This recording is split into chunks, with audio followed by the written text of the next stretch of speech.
Alright, we are recording for now. Get it posted. I'm definitely going to have to remember suppression. Yeah. And then we'll figure out. So, alright. Let's see. Let's pull this back up, see where we're at. Alright. So it's well, how do you guys want to start? We know where we're at, and you're on the big ship. You're doing all your prep. Mm-hmm. You know the next step is Dathomir to do the ritual. I think Prax is going to check in and see if everybody's kind of like, hey, it's everybody like ready to lock in right now because this is not a plan to fuck around, okay? Yeah, you guys were warned that you would be experiencing similar conditions, at least mentally and spiritually, that you felt on Droman Koss. So, it's going to be very heavy. You open the door, slides open, and Valen's just sitting there reading the Force Powers for Dummy. He's on chapter 3, and he's just like, "I'm ready." Okay, good. By the way, leave the book here. Don't want that to get lost. I won't get lost. It's got like a giant chain hooked like through the spine that's like attached to my belt that then goes in my backpack. You know you could just scan that and get it into something like... So he's following all these Force I user like that guides. new computer stuff. Yeah. He's on the TikTok reels of how to be a Jedi.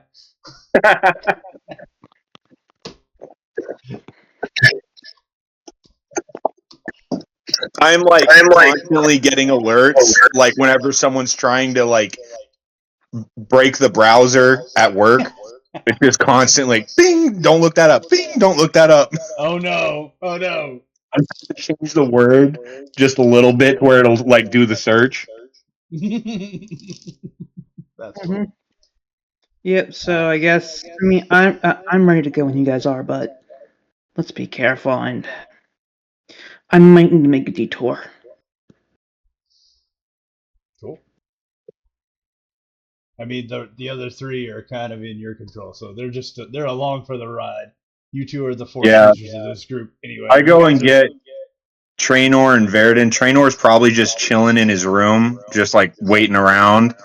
Verdin, I would assume, would be like in the mechanics area, working on his guns, doing the final touches on that before mission, like cleaning it and prepping it and everything. Yeah, we would say. And I assume Rude's probably studying in the library of the ship, or working with the researchers on all the stuff you've brought back so far. Mm-hmm. Yeah, and Traynor's probably like not speaking right now to response. I think Prax is saying. I'm assuming. You guys had it out last time, so. All right. I guess the first question is, who's the pilot again? I think it's Verdin. Let me look real quick. Yeah, sounds about right. Hold on, let me see. Skills.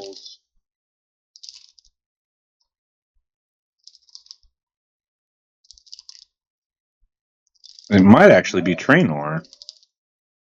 Yeah, I was gonna say, I know somebody has piloting, so I can't remember. Traynor, I think. He's got 4 in piloting. Okay. Cool. So, a scout team was sent ahead, but they have not been heard from since they landed. So you guys are gonna have to figure out what happened to them. I just look to them and say, I just look to the others and say, this is why they shouldn't have sent people ahead of us. It's an unforgiving planet, and I don't plan to save these people if they disrespected mine. Fair. They aren't a fucking pro team like us. It's not that. It's that they don't respect the culture of this place. FYI, your destiny pool is 6-1, 6 light side to 1 dark.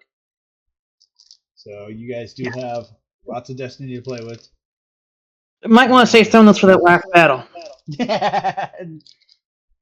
Well, the thing is me and you can like sort of game the system because we have to use a dark side point or a light side point to do our That's right. force powers.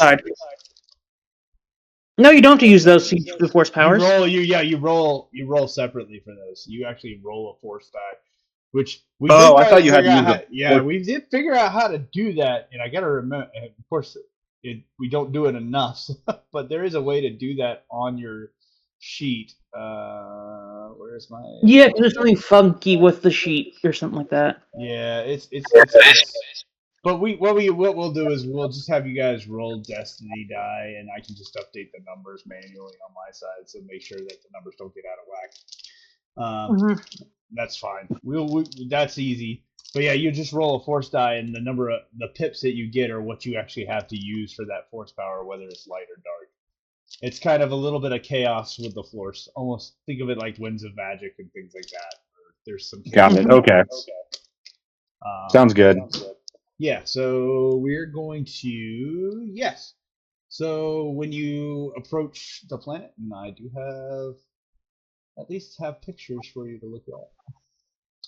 Yay, pictures. Yeah, so this is what Dathomir looks like. It's not a pretty planet. Well, it's kind of pretty from outer space. Not pretty once you get on it, but it's pretty from outer space. Prax is getting kind of like. Prax has kind of gone silent a moment. She's kind of like. You could tell she's kind of getting a little bit emotional about returning home. That's fair. So I need our pilot to make a piloting planetary check. Your shuttle shudders as lightning claws across its hull. The sky over Dathomir is a rolling sea of crimson and violet clouds. Static fills the comms, and even the nav computer flickers with the symbols that feel alive. Need a piloting check. All right, here it comes.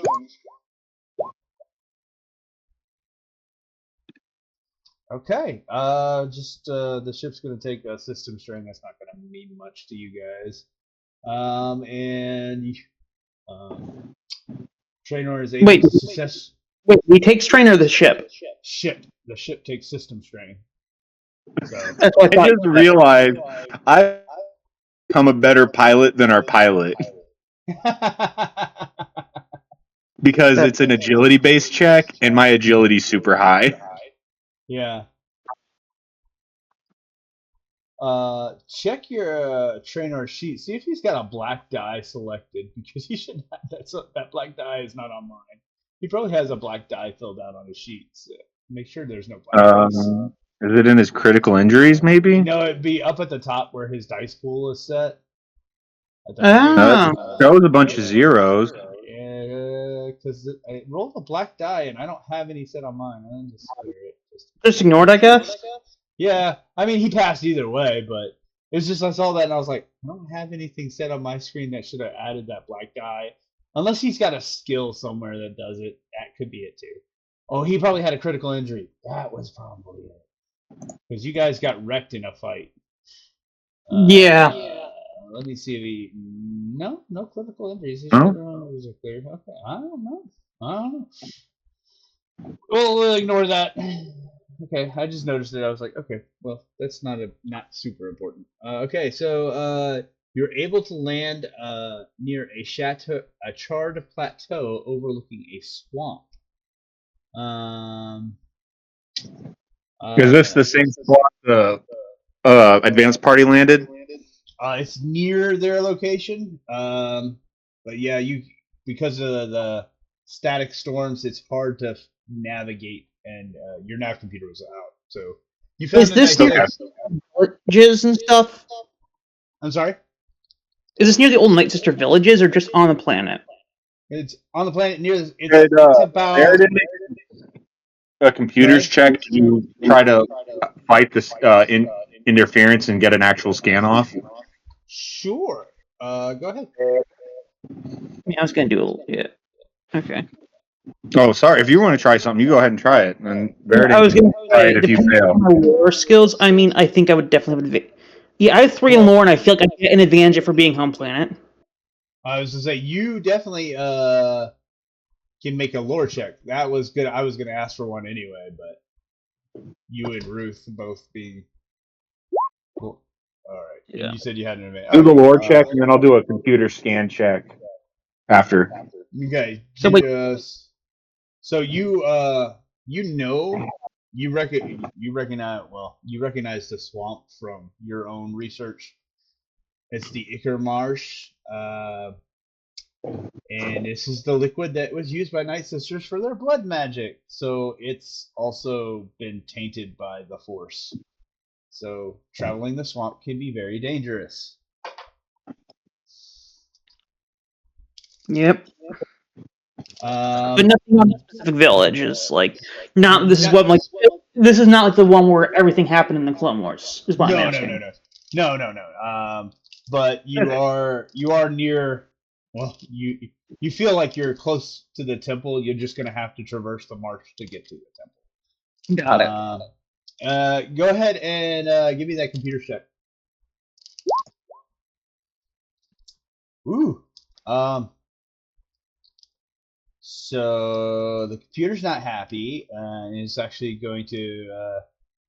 You're able to get like one reading off, and then sparks come flying out of it, and you might actually have to do a repair before you need to make a jump to hyperspace. Just throwing that out there. But you get one ping, and you see the last ping from the scouting party was near the temple. Oh, those fools! First Order had no idea what they're getting themselves into. All right. Okay. So you guys have a choice. I would, since we're trying to streamline it, we're probably not going to set up camp. We're probably just going to trek through the marsh. Let me ask. I'm pretty sure everybody got respirators and everything for hostile environments. Yeah, we all got respirators. I forgot. I'm About the gas.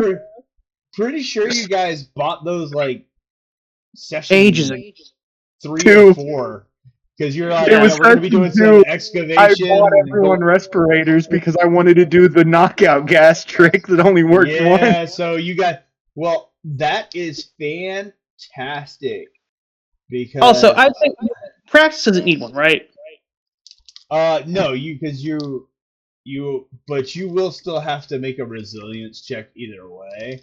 It's just everybody you get the natural advantage. They all get the advantage from having the Do I still have to make a check even though I don't breathe the atmosphere at all? Because my respirator like completely encapsulates myself. Yeah, you don't have to. Everybody else who breathes regular air, because you got your own, because you bring your own atmosphere with you, which is Yeah. you bring your own atmosphere with you. Everybody else needs to make it, including Praxis, just because this planet is tainted not just with force, but just like rotting corpses everywhere. But We need to make what kind of check? It's a resilience check for everybody except the Gan because he's got his own atmosphere.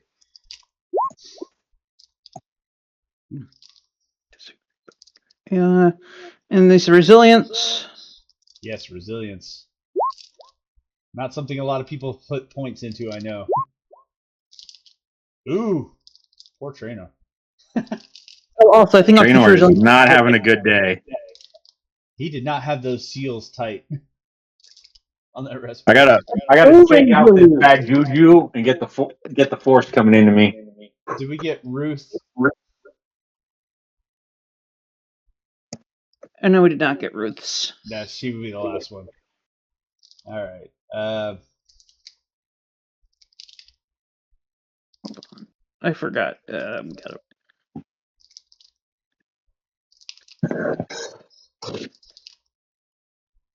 Character sheet, and it is. So it's. I don't know how to make a roll for my cat. I don't have that character sheet. Oh, I forgot your cat. That's right, your cat. Yeah, we got the.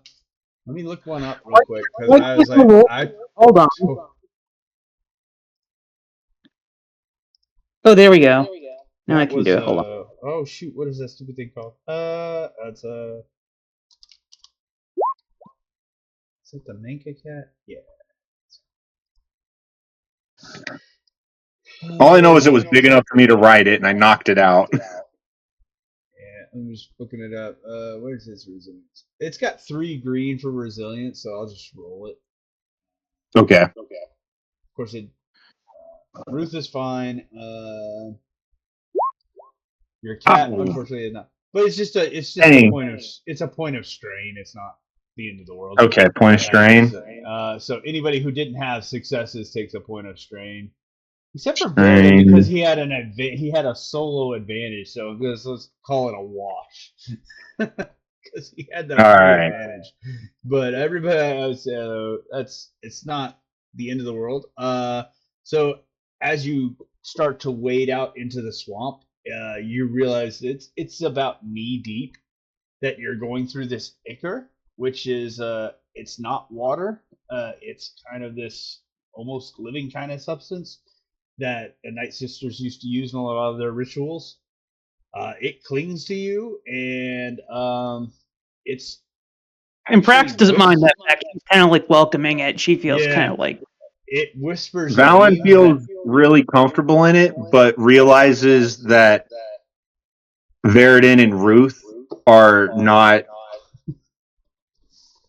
used to this kind of soldiering, so he lets them ride his cat. Okay, that's probably gonna help them. They because it actually they're Traynor and Ruth. It's whispering names to you, and every few steps something is shifting beneath the surface. Those who are not riding the cat, because the cat can kind of is a little bit more agile and can kind of walk on roots and things and kind of leap from root to root. Those who are actually walking through the water, I need an athletics check. Acrobatics? Acrobatics. Oh, that's right. You have options. I'll let you do acrobatics or athletics, whichever one you feel more confident in. Acrobatics or which? Athletics. But there's no acrobatics. Oh, so it would be athletics. I think that's what it is, isn't it? Yeah, athletics. There is no acrobatics. I'm thinking D&D. Sorry. Is there not an agility check for something like that? It would be. I feel like that would have an agility thing. I guess not. They did not. Also, could I do more checks? I have a hunch on what this is. Could we use survival? Not really. Okay. Survival would be yeah, unfortunately not. Yeah, so I know athletics is not your bag, but okay. Veridin, okay, he's gonna need somebody to help him keep him from sinking underneath the ichor. I sort of walk next to Veridin as just like sort of as like the most experienced soldier dealing with hostile planets. I'm like that's why I had the other two get on the cat, and I'm sort of like sticking within arm's reach of Veridin at all times to be able to like grab him and like jerk him out of trouble or like help him walk through. Gotcha. Cool. What were you saying, Praxis? Can I do a lore check on what tugging at is? Because I actually have a guess. IRL. Okay. Sure, go ahead. Yeah, my hunch is the sleeper. What the fuck? Like I said, you feel a tingling, but you are not confident in any of your guesses. If I feel something touch my foot again, I'm gonna try to hit it with the lightsaber. And I just look at you like, that'll kill all of us if you do that. Yeah, okay, I put the lightsaber away. I whip out the cannon. I'll kill it in one shot. Man, he's determined to do a TPK here in the swamp. I like it. Uh, okay. Go out with style, baby. Let's do this. Let's see what happens. All right. I don't actually attack. I just start feeling something is like there and is like not really caring that we're walking around, but has also probably noticed us walking around at this point. In practice, this is another Tuesday for me, people. You're fine. So I'm thinking back to what's the planet that the Blue Lady died on, the Blue Jedi died on, and the Star Wars campaign that had the Star Wars Knights of the Old, or not Knights of the Old Republic, Star Wars game that had the like blue, yeah, Battlefront 2 that had the blue or like the orbs and the like green spider things. Oh yeah, I know which one you're talking about. I forgot the planet's name, but yeah. I can't remember. I'm just thinking back to like missions I had on that planet of like a lot of things on this planet really would just want to kill us to eat us, and so I'm like sort of sketched out. Felucia, yeah, that is right. Yeah, that's what it was. He was Elias Akira you're talking about, a.k.a. the one that fucked Commander Bly. That was such a good game. Yeah, really to be clear, that wasn't the game. That was just other lore and legends. Yeah, that was, man, they botched the reboots of those. Anyway, moving on. Like I said, in the interest of us moving on, because you guys probably could take this. Someone give me a perception check. Perception. Let's see. What's my perception? I was gonna say, Praxis. If you do it, I'll give you advantage because it is your home player. Yeah. Kind of know more what to look for. I'll have Ruth. I'll go first, and if I don't get it, Ruth will go for it. All right, you go first. And did you give the advantage? Yeah, it's already in there, locked in. All right, so Ruth is gonna go for it. Yes. All right. Ruth's going to take the strain because she hears it and instantly knows the sound of this creature. And she unwittingly yells, Rancor. Rancor? Yes. All look off to your right and you see a Rancor bearing down upon you.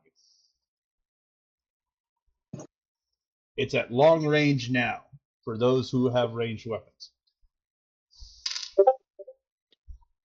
And I have skills I can use it long. Because Ruth I'm saw going to it, use them. because Ruth saw it, you guys can use whichever initiative you want to. Whether so, and make sure you go to your combat tab and actually roll the initiatives on there, and roll for everybody. And I'll roll for our Rancor friend. So it's at long range right now? Yeah. Mm-hmm. And we're gonna roll and see where everybody goes. Boy, the dice are not liking me tonight. Oh, it is a Manka cat. There is a. I don't think I have. So combat, initiative. What's that? Combat.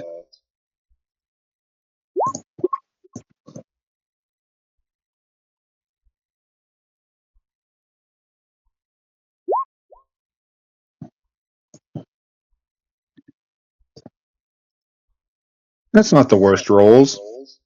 No. See, I don't think I have a Rancor, but I'm just gonna use this guy for initiative purposes only. Because he probably has something very similar. He does Actually, he's gonna. Yeah, we're just gonna use this one.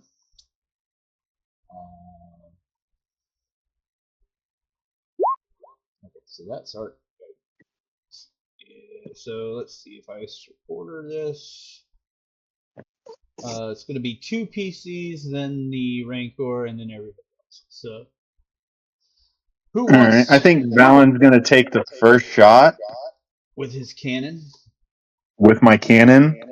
So I have a 4-on grip and a telescopic sight, so it's +1 advantage. Remove 1 setback die due to distance, Okay. and long and extreme difficulty reduced by 1. Long and extreme difficulties reduced by 1. So, is it a medium range weapon by default? It's a long range weapon by default. Okay, so it's at long range, so you're going to get advantage. Oh, and it reduces the difficulty of that shot by 1.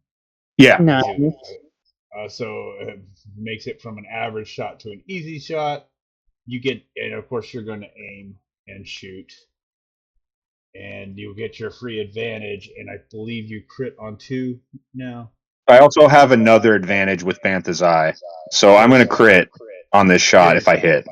Okay, go ahead and roll. Go ahead and as long as you don't miss, yeah. Roll when you're ready. Oh yeah! Whoa! Let's see. This says double And crit. I have an ability that adds an extra 3 damage for long range shots. So on top of that, 13, 14, 15, 16, 17, 18, 19 damage. Straight plus up. 3. So 22. Minus the soak. All right. And then I need to, once again, I need to pull that stat sheet up so I can just roll crits on it. To the linked thing into account? Oh wait, hold on. Adds an I extra also hit. I have linked 1. So it adds an extra hit. So that'd be another point. Do I have a? Hold on, let me see if I have anything I can add on to this. Nope, it's only a legendary success that I can add. Only.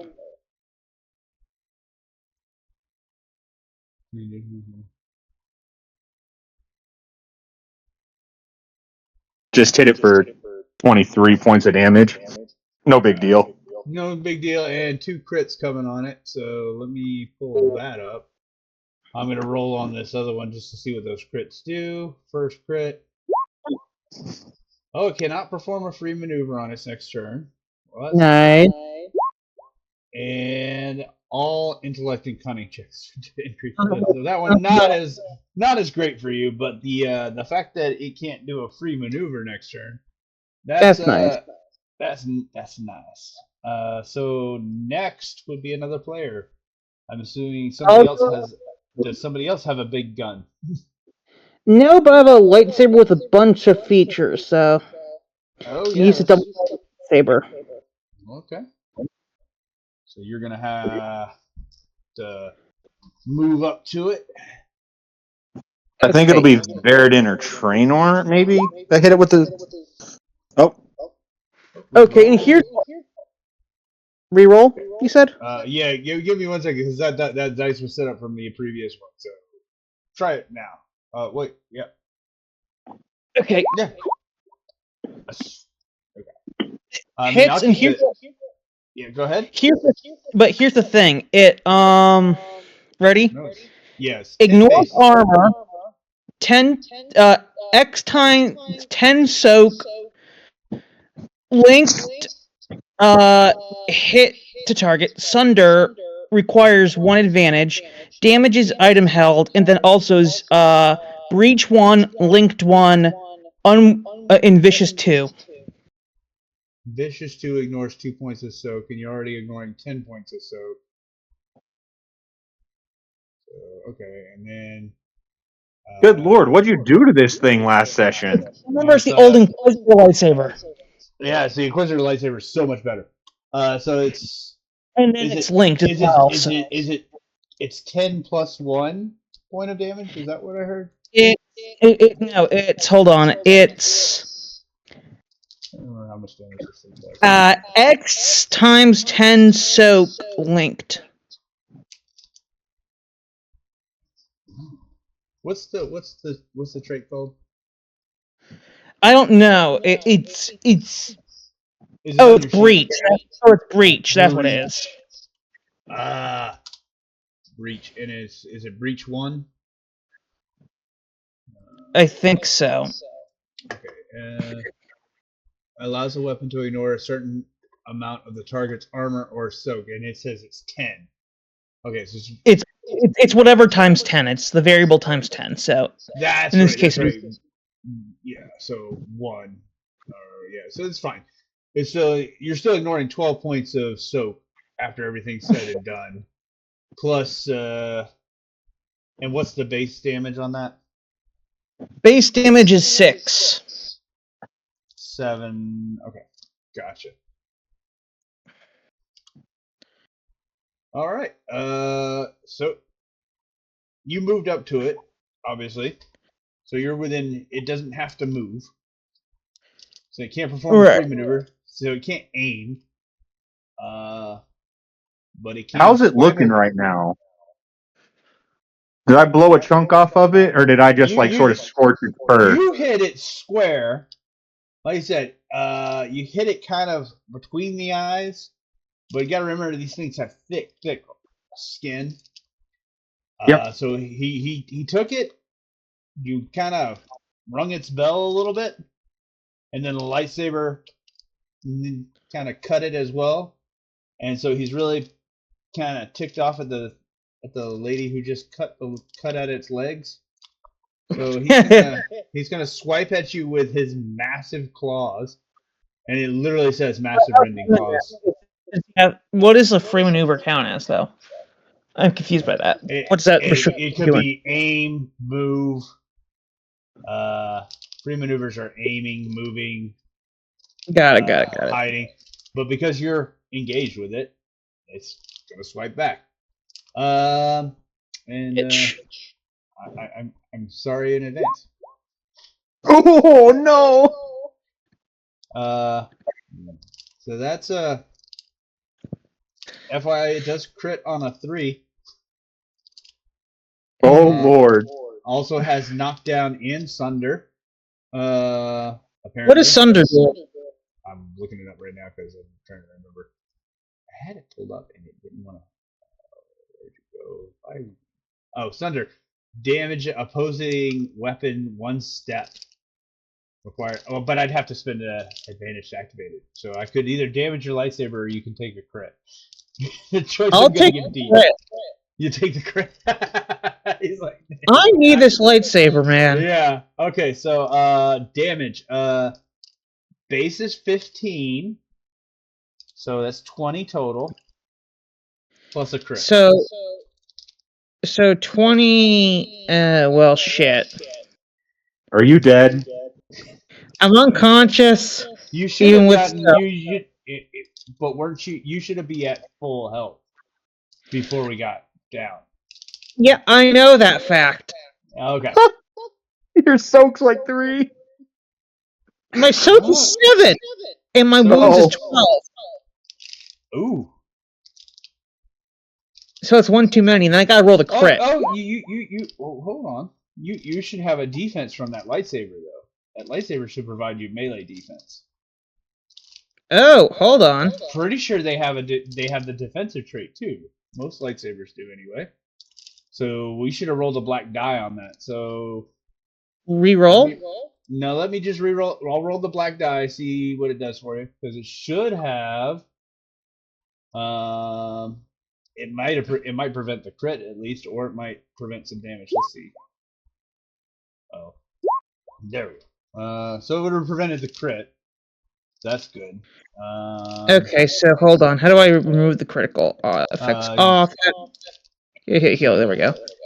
Here we go. So Great. you're still hurt, but I'm out cold, but you're out cold. But now that was his whole turn. So now everybody else can do what they need to do.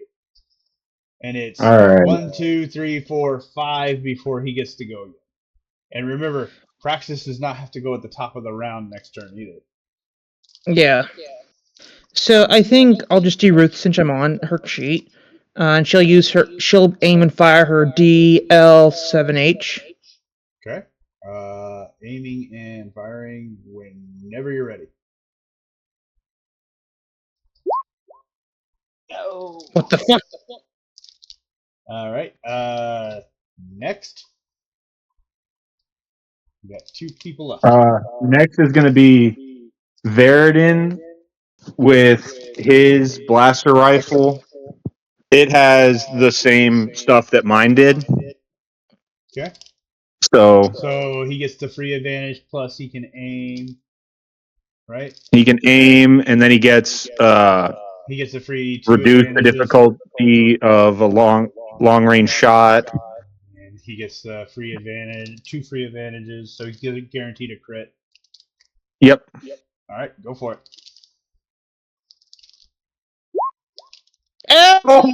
So double crit for him, plus Veridin coming in hot. 9, 14, 15, plus the linked 16 damage. Yep. Okay. Let's roll some crits. Hopefully it knocks out both of his arms. And then we're gonna roll. If it kills it, I want part of it to like fall off and just hit Praxis. Yes! Limb permanently lost at 1 second. Dude, I'm channeling the force right now. I am channeling it. Assuming Yes. you're gonna pick one of his arms to take off. My idea is instead of hear me out. I know that like Praxis is unconscious, but what if the limb falls, hits her, and wakes her back up?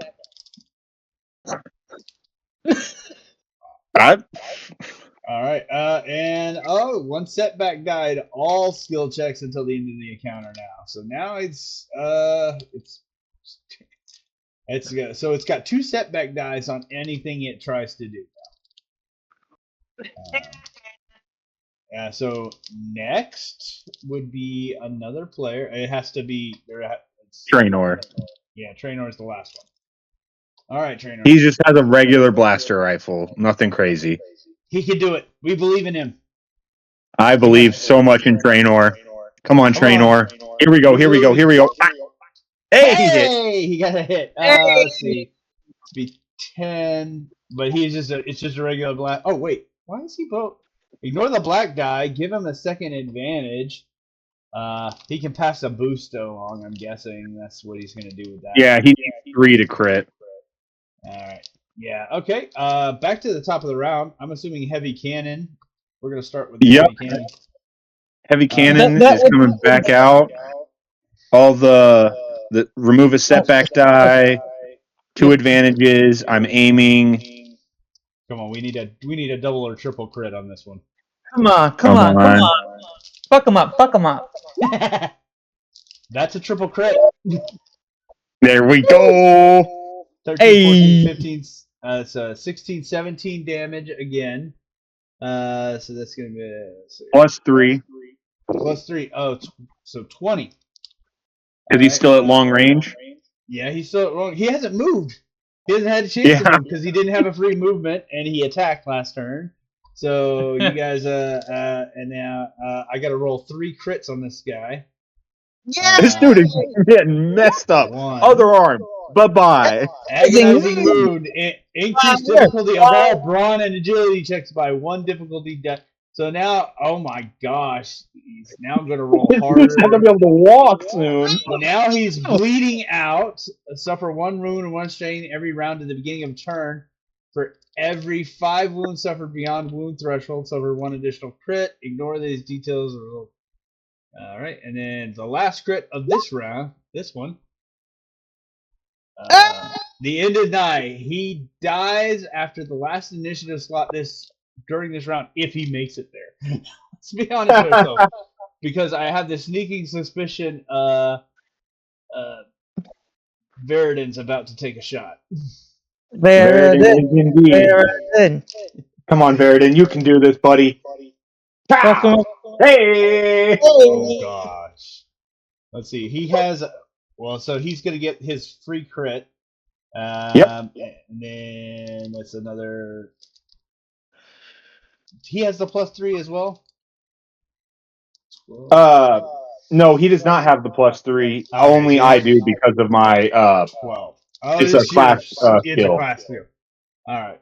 Well, the crit is the big thing anyway out of this one. Well, he's got Also another bleeding. bleeding out. So he's gonna take 2 wounds, 2 strains at the start of his turn. He can move now. I think he doesn't want to move towards you anymore. He wants to run away. He's losing. He's got no arm. He's going to die. It makes 0 sense for him to try and do anything.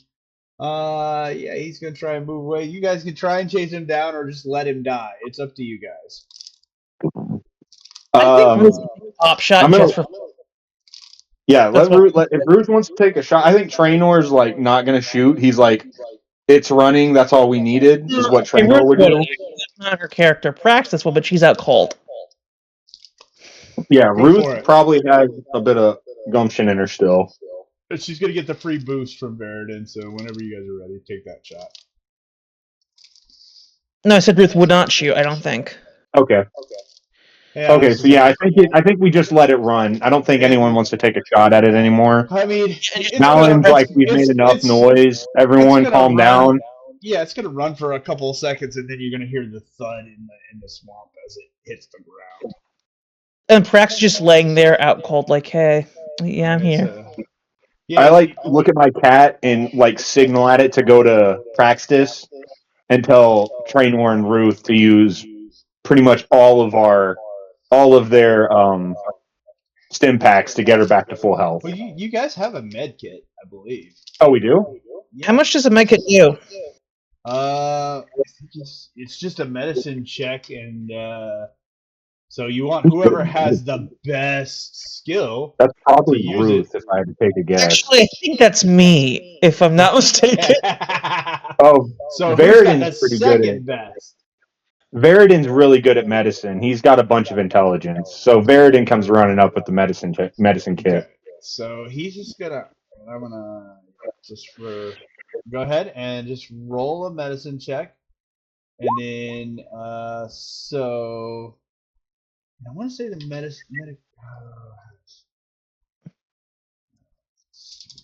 because I know we.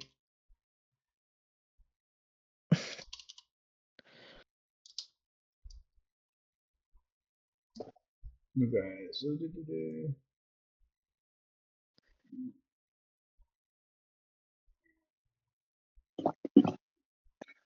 while they're doing that, Valen walks past them to the Rancor and like cuts off a tooth and puts it on his necklace of like trophies. Oh yeah, you absolutely have to do that. How does the med pack work? Because that's what it is a med pack. Yeah. Let's see. Worst comes to worst, we just put her back in the Bacta tank for a minute on the ship because the ship has Bacta tanks. It's true. Let's see. I mean, you guys are not in a super rush, so I'm assuming you guys could probably do something along those lines too, if you really need to. Yeah, we patch her up to get her as close to full health as we can. If that takes stim packs to top her off, that's what we do. All right, we're just gonna Praxis. You're back to full strength, and you want everyone to just lose 1 stim pack. How about sound good? Yeah, sounds perfect. And Praxis is like, thank you, and also don't mention this happened to the First Order, please. It's a bear thing.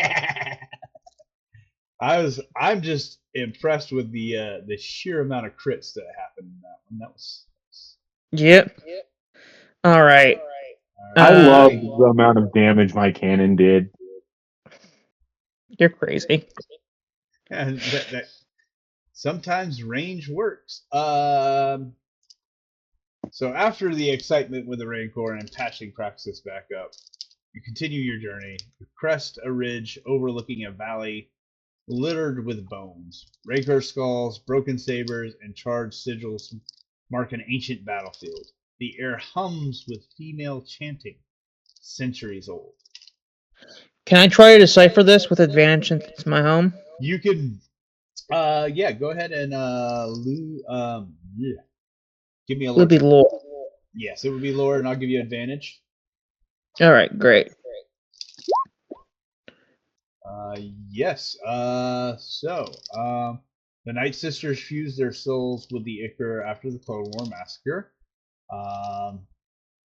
And you hear you actually have a vision of the matron kneeling amid the burning ruins, whispering, "Our vengeance becomes eternity."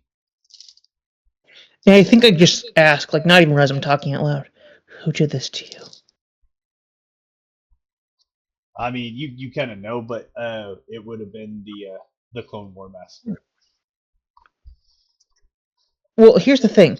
Praxis never figured out that the Sith were behind it. She thought that because because his books like were shitty that she read. Yeah. Oh yeah.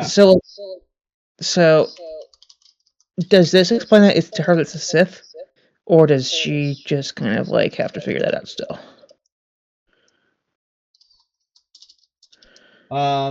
You would get much more detail than you had before. You would learn about Ventress,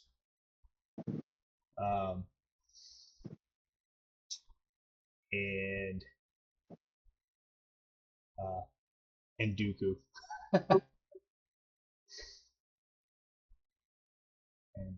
And learn that they sent Grievous. Oh boy, yeah. Which, Grievous was a whole different. Right, but Praxis now realizing, wait, Dooku was a Sith, and you just kind of, and you just see Praxis just like taking a knee and like conflict. And like if you look in her eyes, there's like these green little flames almost kind of burning from in anger. And she just lets out a painful wail. Well, I can't do one right now, but like. Yeah, no, we agree. And then I will say to our other Force sensitive that in addition to the weight of this planet that you physically feel with the Force weight, you feel the heat of emotion coming from Praxis at the same time. So like a physical feeling that emotion and not really wanting to wanting to let Praxis sort of feel that out herself. I sort of walk I look around and just sort of look at the skeletons and see if I can identify which ones were the Night Sisters and which ones were the attackers. Is it pretty obvious? Like the attackers are still in their armor and just a skeleton. You would see remnants of armor, blasters. Also, weren't the attackers? Wait, is this the Clone Wars massacre or the massacre? Yeah, the Clone Wars massacre. I'm sorry. It would be droids. Droids. Yeah, the droids, because they, yeah. So there's all battle droids. I just start looking at the droids and the remnants of armor that's not Night Sisters, and I just start blasting. Give me a warfare check too. Give me a knowledge warfare. I believe that's what you have. Pretty sure we gave you knowledge warfare. Skills. This could be under your education. Knowledge warfare. I'm not a smart man. I know how to fight. I thought you had a yellow in it or something though. I have a yellow there, but I just have 2. I'm not a very smart man. That's decent. 2 yellows is not bad, really. No, I have 1 yellow and 1 green. Okay. It's not horrible. Throw the dice. Could be worse. So you recognize droids, but you never really studied battle droids in your. Yeah, it was before your time. It was before your time. You recognize the droids? They were phased out they were like phased out and not being used as widely after once I got to the field. I mean, but you can definitely tell the droids from the Night Sisters, and you can definitely tell that there were a lot more droids than there were Night Sisters. Like they threw the gambit at these. It didn't matter what special powers they possessed. You knew that they were not going to survive. I just look and I just say, damn, they fought really well. I don't know if my squad could have fared any better. I don't know anyone that could have. Full on visions, right? Like she had full on visions of it, basically. Yeah, you saw essentially a Force ghost walking around the battlefield, kind of just roaming. And then of course you had your emotion, and now you see your partner, your buddy in crime, going around just shooting the rust buckets. And I think without thinking, Praxis just like kind of tackles him to get him to stop. Okay. All right. I look at Praxis, but she's just trying to get him to stop, and she's like, "You fucking monster! What are you doing?" I'm destroying the pieces that aren't supposed to be on this planet. And she looks at him like, "Don't! You're desecrating this place." Sorry, I didn't think that was how the Night Sisters worked. I didn't realize they wanted to keep this like it was. I'm sorry about that. And she's like, she's still very emotional, but she's like, she gets off and just kind of like pats, like just kind of like, it's okay. You didn't mean it. It's just this is where we tossed everything. They lost everything, but they left a hell of a monument behind. Hell of a monument. They didn't leave monuments. You'd think they did. You realize I wasn't raised. This was the clan my family comes from. Talzin's clan. The one that I should have been raised by. It was taken out by the Sith. Sith machinations.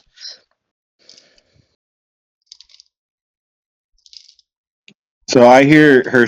So when she says the Sith, I just sort of.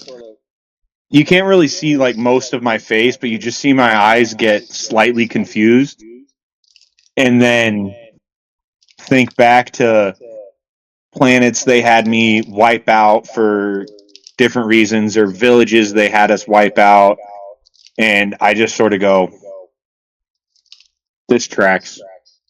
The Sith are a bunch of assholes that deserve to be punished and put into the corner of the galaxy. We need to get more of them. In Praxis, just looks down at her own hands and is heartbroken. And she just starts speaking in her native tongue, apologizing profusely. Like hysterically sobbing that she didn't know, and she's so sorry to like all her dead sisters.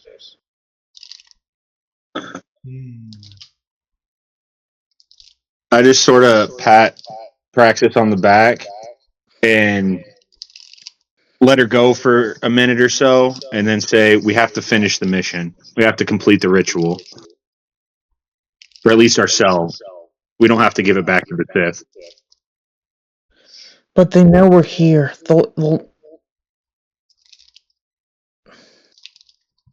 We'll just add more corpses to the pile. They're not strong enough to stop us anymore. There's one Sith, that Snoke, and I've been able to get a one-on-one meeting with him.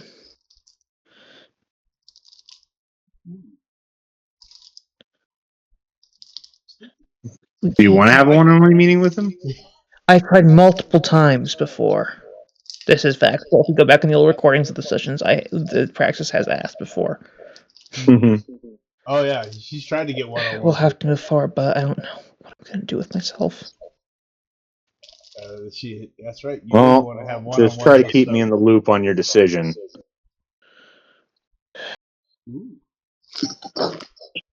In practice, before she gets up fully, like just puts like a sigil of like remembrance into the ground, like basically just like drawing something in the dirt, a sigil of remembrance and apology. When Valen gets up, he sort of, it's not a sigil necessarily, but it's something that he sets up sort of kind of like headstone out of like some of the broken weapons of the Night Sisters, and is like, they deserved better. Just in sort of explains like, this is what like, in the way like he did this for his guys whenever his squad was wiped out. This is what he left behind on the planet that they got wiped out on. Just to like leave more of a marker of like honor and respect for them. Mm-hmm.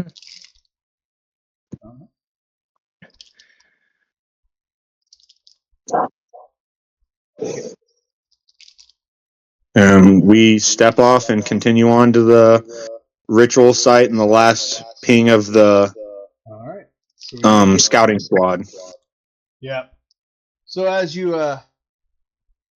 before you continue on, you pass the battlefield.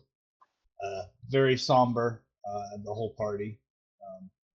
And as you continue on, you make it down to the temple carved into the cliff.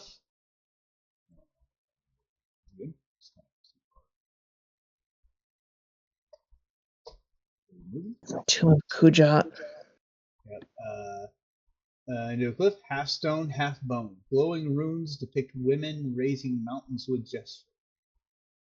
Ichor drips from the carvings, pulsing like blood. And Praxis, you can make your lore check if you would so desire. Yep. Also, is this taken from Jedi Survivor? Yeah, this is probably where I got the artwork from. Yeah, I was gonna say this is definitely Ark of the Tomb of Kuja, if I have ever seen it. Yeah, I was like, there's not much artwork out there about Dathomir. Oh no, that is a crit to end all crits right there. And Praxis knows. Yeah, so I'm gonna give you a couple things. First of all, you're not gonna take any strain because of that crit. I don't. It's yeah. I'm gonna wipe all that threat off your board. So this is where Jedi and Smith emissaries once came.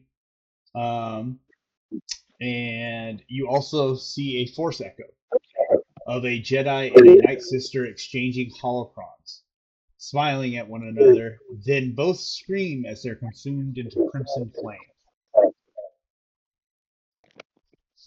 So hold on, I'm just typing this down. Nope, you're fine. Once again, like I said, these are just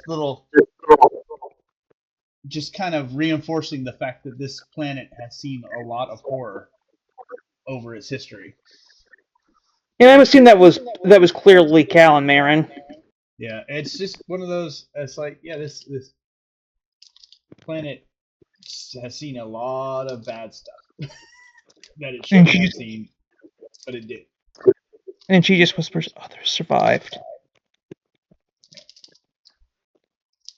So, like, she didn't truly think she was the last of her people, but she thought she was within like last 5, and she's never seen any others besides, those who raised her. Yeah. So the temple is very quiet. It is ruins. Ruth is obviously taking lots of pictures, probably. So that and notes and like notes and pictures, so she can document a lot of this stuff, because she's probably never seen anything like this before. And Prax is like intentionally ignoring that because she doesn't want to like deal with more of like, oh, she might deal with the thought is disrespecting it. She doesn't have the energy for that. Yeah. So you make it to the ritual chamber. And As we walk into the ritual chamber, do we see like evidence of the scouting party? you, oh yeah, you definitely found what's left of them, which is not much because they did not have a guide who knew the planet a little well. They interacted. Some have severe burns where they don't have flesh anymore because they got Nayikr. Others dealt with some of the wildlife. And Yeah, don't in have practice, in praxis, like you hear her for a second if you listen closely, like kind of getting phlegm up and preparing to spit on them, but she doesn't. But she was close to doing it. I sort of walk up to him and I'm like, God, our standards have dropped, and just sort of like kick him over into a pile. And I like look at Praxis and I go like, is it okay if I give him a funeral pyre real quick? Who, them? Yeah, I mean, they're just gonna bring in the wildlife. No, they don't get a pyre.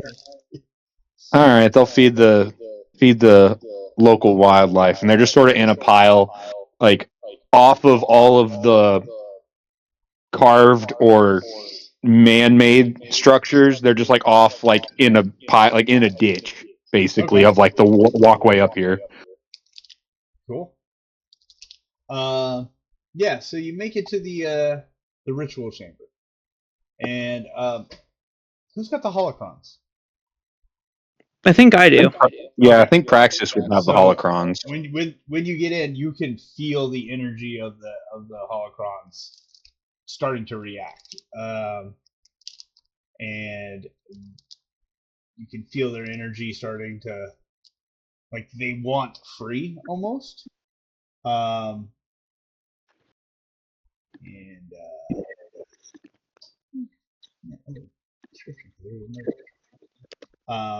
And the round chamber is lined with ancient symbols, half radiant, half shadowed. The air buzzes with the opposing energies of light and dark. In the center, two glyphs, one bright, one crimson, await activation. All right, I'm gonna attempt the ritual. Okay, so Does she get advantage if I try to help with the ritual? So I was definitely gonna say it you are probably gonna need both of you because light and dark are required. Okay. Do you want to give your big gun to somebody else so that they can watch your back while you Good idea. go into these? Yeah, cages? I'll give the big gun to. Because you've got Let me one see big who gun has out a there, good. but you might want to have two of the big guns to watch your back while you guys. Because spoiler for those who haven't watched Rebels, this ritual is kind of intense. So Yeah, so I'll give. What's Root's agility? Ezra thing? I'm sorry. Is this the Maul What's Ezra Root's thing? agility? Yeah, did you see that? No, I didn't. I just know it happens. I know Maul Ezra. It's hyper intense and can wipe you. You guys would probably not be very effective in a fight if something was to happen while you guys are doing this. So it might behoove you to have some people watching your back, which is why we brought everybody. Yep, and Praxis is just saying a silent prayer before attempting this. Like she's still very much in shock. While Praxis is like saying her prayer, I'm basically like giving Traynor gunnery 101 on how to work this gun, and sort of setting up like a pile of like rubble or like my backpack and his backpack to set the big gun because I know he's not strong enough to carry it, and So pointing it at the door. You're setting him and up being a little perch. I got you. yeah, and I'm just like, if anything comes through that door, I don't care what it is. You just hold the trigger down and let her ride the thunder. That's what you're gonna do. Turn him to ash. Here. All Praxis. And then while we're doing that, I go. Hold on. Let me see what I've got real quick. I think I have a landmine All right. And from my feature kit. so let's see. While I'm doing that, Yeah, I have a flash mine, so I set that up like just inside the door. yeah. Because I'm assuming the door's far enough away from us that it's not gonna. It's like, is it the door like long range from us or medium? My worry. I'll show you. I did. I mean, it's an AI generated map, but it'll work for these purposes. Ignore the figures in there. But you can see the door here. You guys will probably be right here. Let's say you're gonna set up your barricade here or there. So there's I not don't enough space. see the door. You'd have to do it outside the glyphs probably. You probably want to put your barricade somewhere around here. Have them set Oh, up. it's just super dark. Yeah, so I set that flash mine up like in the hallway walking up to this area. right up here. But that Like question is, out in the hallway that's like leading in to where we have like a boom and everyone like to where we can like know that something's happening so they can all like prepare before they actually come in the room, if that makes sense. Yeah, it makes total sense. Yeah, make it more of a noise trap than an actual like initiator. All right. And then I tie my knockout grenade and I set a trap out with that right on the other side of the stair, like right up in the stairwell coming down, Okay. to where like there's a string that goes across the stairwell to my knockout grenade. So if someone trips it without after the flash mine and they're like, oh, screw it, charge, they know we're here, and they run down, hit that, and then a knockout grenade goes off on them. I love it. And then yeah, and you could set your long guns up back here. Yeah, they're set up over in. They're set up. Veridan's set up over here, and I set Trainor. Trainor up over here, so they have sort of a crossfire on this door, Cool. so that they can cover each other if something happens. Because that's the only door in, right? Or is this a door? It's a door, but it's closed. We'll say it's collapsed too. So Okay. it's less likely Yeah. somebody's going to come through that hall. Because these are Yeah, so that's where they're at. And then Ruth is over here with Veridan. And they're So that those two, they're in because some- those two are going to have less power than Trainor. and they're in some form of cover too, so that'll give them Yeah. a little bit of yeah. some kind of setback. All right, cool. Great. Go ahead and have everybody just go ahead and roll initiative, because we are going to do this is a timed event, so we want to make sure that we. Does it matter which version you roll? No, just roll whatever's your strongest is, so you guys are in the right. I mean.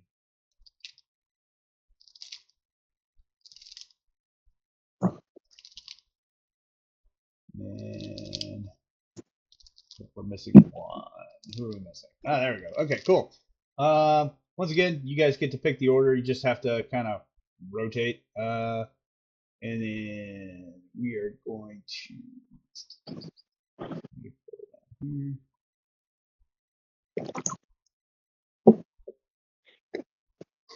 Okay.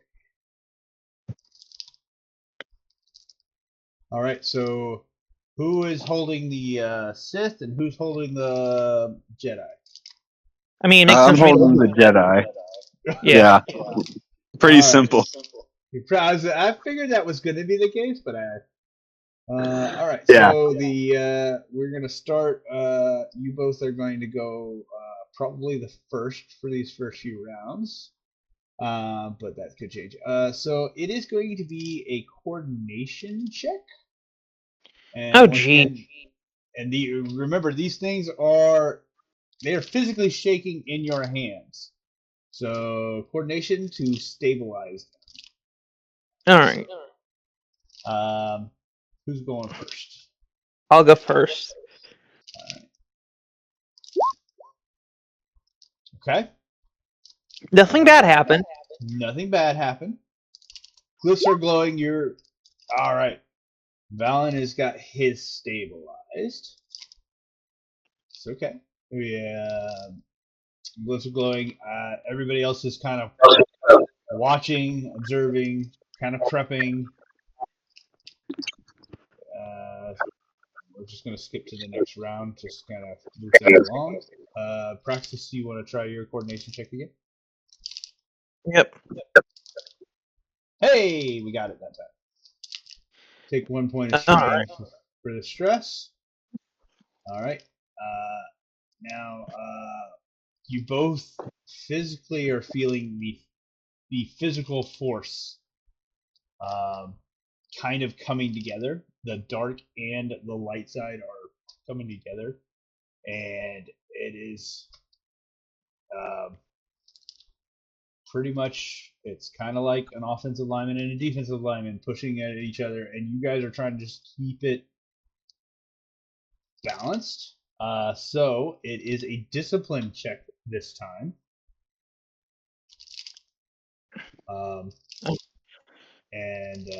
So go ahead.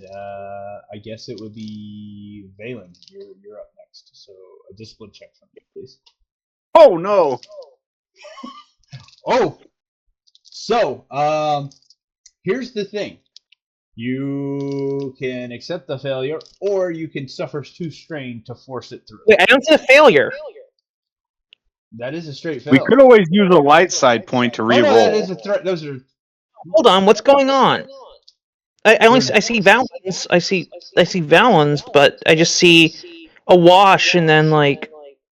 Wait, Am I tripping? No, the triangles are fails, right? And I'm pretty sure they are. Yeah. Oh, they are. So, but you can suffer the 2 strain and force it, which pretty much would mean you're gonna set up physically to brace it. Or do I use a light side point and re-roll?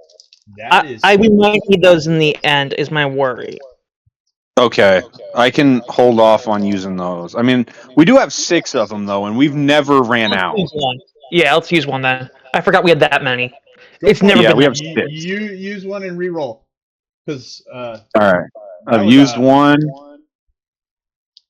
it's a pretty bad roll. and then a discipline roll. Yep. There There you we Hey, go. All right, skipping to because everybody else is kind of watching this all go. Once again, they don't have the same sensitivity, but they can definitely feel something going on. they can feel like collisions and like the floor. They're in, and the room is. They can see kinda like the shaking. dust moving around as it's like Dust is floating. moving. The room's starting to shake a little bit. The cracks in the floor, kind of. There's pebbles, starting to float midair. So they're all kind of. All right. So as this is going on, Praxis, Praxis has not made her discipline check yet, so she needs to make. Correct. So when you're ready. You ready? Okay. Yep. Got it. So once again, things are starting to get more intense. And we see now everybody in the room is seeing specters start to rise, the green glow of the Night Sister specters as this ritual is intensifying. Also, down the hall, we hear a loud bang and voices down the hall. So all your friends start to ready their weapons because they have no idea what's coming down. What does the specter say, though, if anything? They're chanting in Dathomiri. So, yeah. So then I think you would be able to do that better than he would. Yeah, Now, you definitely. Now I got a question. Are they chanting something positive and encouraging, or like, is it like a ritual? It's more I guess of a I'm saying ritual, the ritual chants that we've seen in the Clone Wars and things where they're chanting.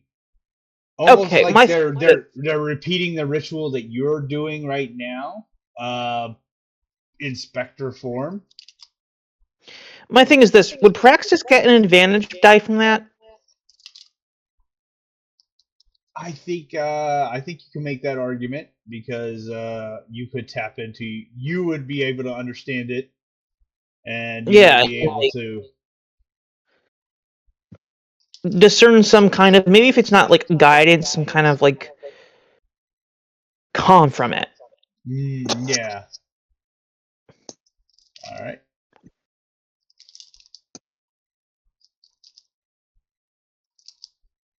Okay, we're doing it. You're doing it. Okay, so you guys are hyper focused, and let's see, where was I? A new voice. My Force Powers for Dummies book is sitting open on the floor next to me. I'm just sort of glancing down at it. Be like, okay, ritual. Got it. Okay. Okay. Each So step we go through. The bang happens, and we start to see lights down the hall. A new voice pierces the storm. Stand down, whatever you're awakening here. Turn it off now. A saber ignites, mirrored by a crimson flare of a Padawan training blade. Your friends are now in the mix while you guys are completing the chants. Did they set off the knockout grenade? They did, so it's just the Jedi and her Padawan, and not the commandos that were coming with them. Okay.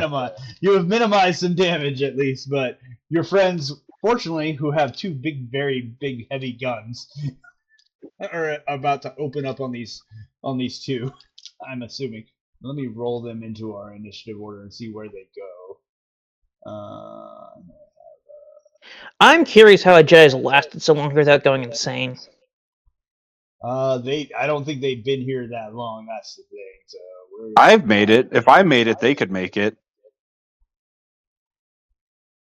We haven't been here that long. Like in the Clone Wars, didn't Anakin and Obi-Wan have a bit of a struggle with this in the Clone Wars? I feel like I know they visited. Yeah, and we know Ezra suffered here. Ezra had a problem on this planet too. It really mattered. I don't know. If you look at the newest Star Wars, the Jedi sure didn't seem to care. Because we all know how lore accurate those are. Oh gosh, I say we're gonna go with vigilance for these two. I need to. And vigilance for this one. All right. Ooh. Jeez. Damn. One pissed off Padawan. That Padawan, man. Holy crap. That Padawan was ready for a fight. Good news is Praxis has already started that round, so that Padawan's not going to go to. One of them's not getting to go till the next round. But now it is a TC's turn, and then one of them gets to go. So, do you want somebody to take a shot at one of these two? So I would think like Ruth. I don't think they would shoot because I'm assuming they lit up the lightsabers and they're like I'm guessing like green or blue or a Jedi color. A blue and a training blade. So. Yeah. Oh god. I feel like Ruth would try to negotiate. That feels very in her. Yeah, that sounds like a Ruth thing. That's what I'm thinking. Is like Ruth would try to like, hold on, wait, we can explain. And it's also like, let's not destroy the fucking place, please. Yeah. Okay, so we're gonna have Ruth try and what are we gonna negotiate? Maybe. What's what she has. Try to just calm the nerves down, just to where everyone's not killing each other immediately. Yeah. So tell me what you want Ruth to use. Would you possibly say that would be leadership in some charm or leadership in some capacity? I would say charm. Charm. I could see her trying to charm her way out of this one. That's gonna be versus discipline. There's either charm or just straight up negotiation. But I'd say this would probably be a charm roll. Okay. It could be either. I just think she's good at charm. Yeah. I don't know what her things are. She's not a strong negotiation. She's better at charm. That's why I say it. Yeah, I'd say she's trying to just sort of charm them because she is also like she's hardcore Empire, so she really doesn't like the Jedi. That is true.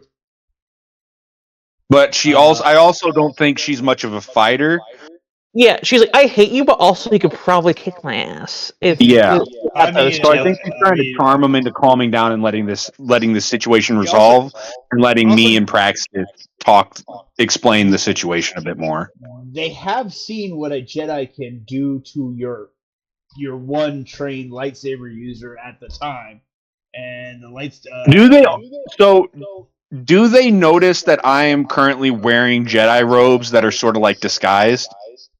They're more concerned with that you're doing a ritual on Dathomir right now. Okay. And they Well, don't know notice what that, that. like, at least does that like compute anything to them?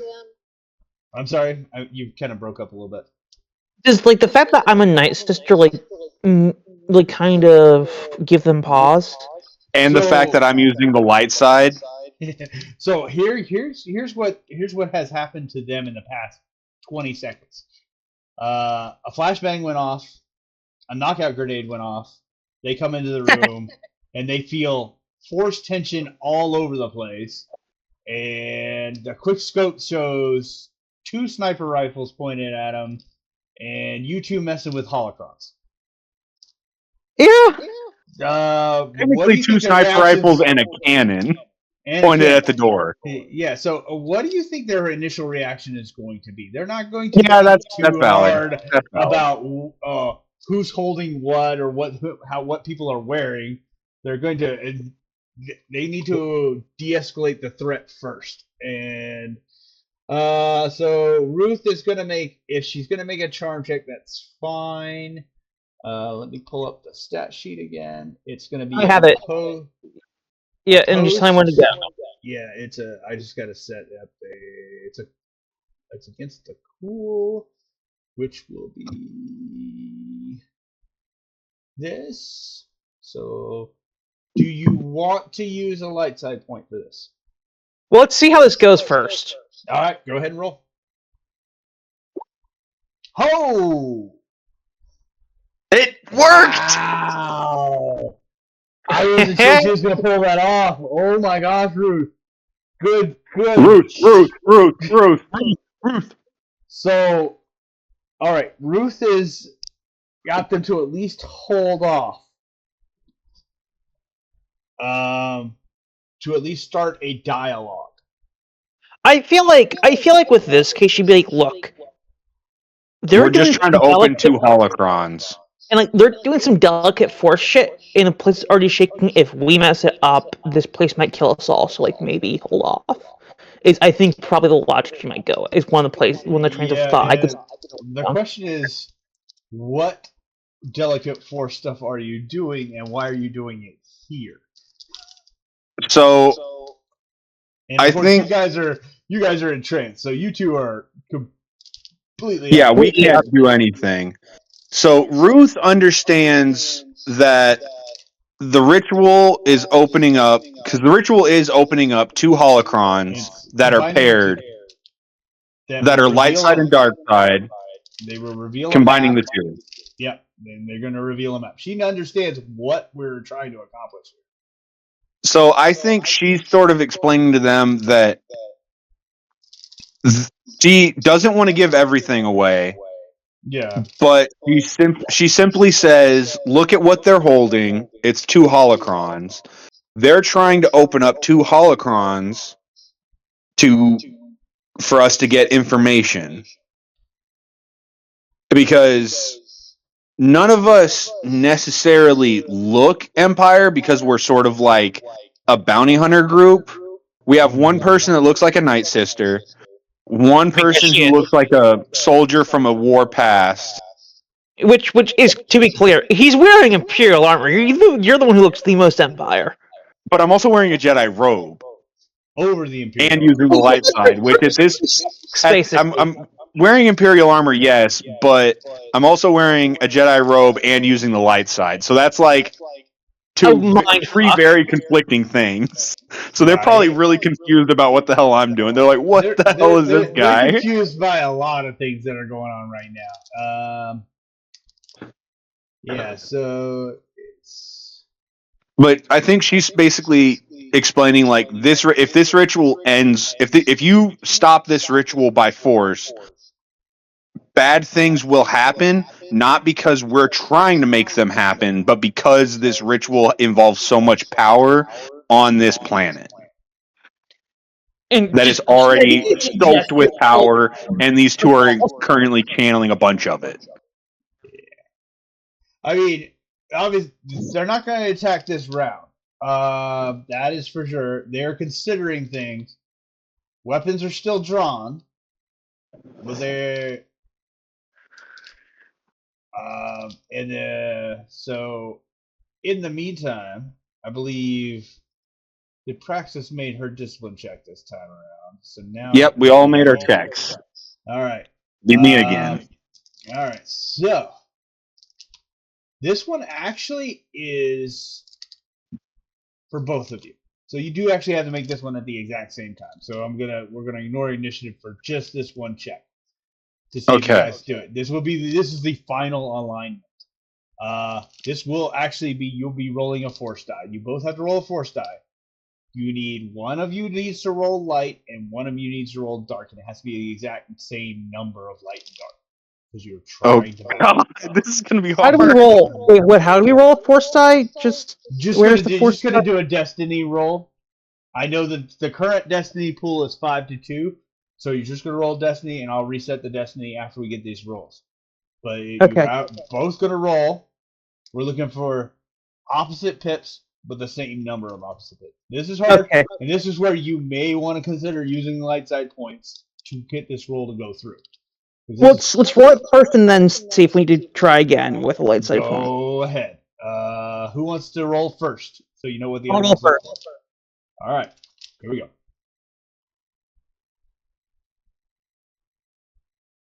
Okay, we have one light side point. Okay. Which means you are looking for a dark side point. All right. Force. Guide the roll. Guide the roll. Force be with you, guys. Ooh. Yes! Oh my gosh! Oh my god! That was... I can't believe you pulled that one off in one roll. That was insane. I'm telling you, dude, I'm like the luckiest dude whenever I'm trying to do a force thing that I shouldn't be able to do. I mean, the force was with you on that one. Okay, so With me. It wants me to be a Jedi. all right, so let me find my little blurb because it's twin beams lance skyward, punching through the cavern ceiling above you. Holographic stars scatter across the darkness. Elam, Alakto, and one faint glimmer in the unknown regions. Okay, so we have two options here. Someone can make a hard lore check or an average astrogation check. Let's look at the sheets. Look at the Discuss amongst yourself. Because everybody can see this. Even the Jedi now, their lightsabers are now lower because they're seeing this thing unfold. I mean, I got 3 yellows in lore. 3, 4, 5. I mean, Veridin has 6 greens in astrogation. Ooh. So who? So you You know what? You guys can try both. Who you want to try the lore first and then the astrogation second? Yeah. Yeah, let's try the All right. lore first and the astrogation. All right, go ahead. Make the lore check. All right. It's perfectly fine to take a couple strain because this ritual has been kind of intense. You are able to identify that the glimmer in the unknown region is the rumored system housing Luke Skywalker's lost academy. Right. So now you guys have got, obviously you've got your note taker. She's probably put her gun down and is writing all this, drawing things out as fast as possible. And we're taking notes left and right as this thing's going down. And then it seems to you two probably has been 30, 40 minutes. It's really only been like 5 minutes. The lights go down. You guys come out of the trance. You look up. You realize there's 2 Jedi at the door. So And Praxis just kind of like is like, Praxis is probably with maybe Praxis is gonna like look at them and be like, and like slowly start to walk over, like making it clear that like her hands are away from her hip, away from her belt, away from her lightsaber. Mm-hmm. Valen sort of looks up and notices the Jedi and goes like, "Oh heck yeah, Jedi! I just became one on my own, like a idiot. I don't know how I managed it, but I did it." And like I just sort of like, I don't like not an attack, but I just sort of like let the light side just sort of start like flowing off of me, just sort of like radiating Which is from like me. it's like very faintly radiating, but they can still sense it. Like, Yeah, how did I'd it? say, and Check it and out! I just have to I got imagine. these on the planet, and I tell them like I passed the trials, and I start explaining that just with registering that they're got their weapons out. I just see this scene unfolding. Praxis doing everything right, going your hands up, like I don't want any. I don't want it. I don't want the smoke. I want to actually have a conversation, and then Valen just starts Valen just screaming. being an idiot. Praxis just hangs her head like, okay, now we're going She's this like route. this. Like it's like yes, the group like she said like I think the group lovingly refers to him as like the group idiot at this point. The group. It's like listen, we can call him an idiot, you can't. He's a He's lovable arrogant. goof. He's your. I'm a lovable goof. Yeah, I'm a lovable goof that makes things happen. Do you guys watch Sellsword Art? Yes, I love Sellsword. He's Clark. He's Clark. He's absolutely Clark. he is the most well-meaning, lovable goof of this party, but he is also the lucky one of this party too, because he has lucked into destiny, which don't. You have lucked into destiny. Destiny is such a hard quote that you'd see in like a Tumblr post from 10 years ago. But if there was ever a role-playing character that epitomizes it, it's Valen. Valen has lucked into destiny. Like in his whatever's obituary reads like years from now, Valen Cook lucked into destiny. Yes. I was just like that is definitely the tagline for Valen. Lucked into destiny. Yeah. I love it. In practice, she's kind of like shaking her head. She's like, "I'm not here to hurt you. Why are you on Dathomir? What do you want?" So, essentially, they've been tracking you since Coruscant, and they figured out you were going to Dathomir, and they come and find you doing this ritual in this temple, and they're very concerned that there's this rogue element that they don't understand what's going on and why you guys are messing with all this these force artifacts. I sort of look at Praxis and sort of make like a give them back the light side holocron and be like, can I just and I just wait for Praxis to like give me a nod or like a yes or a no on like a nod. Praxis is like, shh. Wait, are they permanently conjoined together though, or did they like separate? They separated back and just once the ritual is over, once you got the information, they fell back into their own.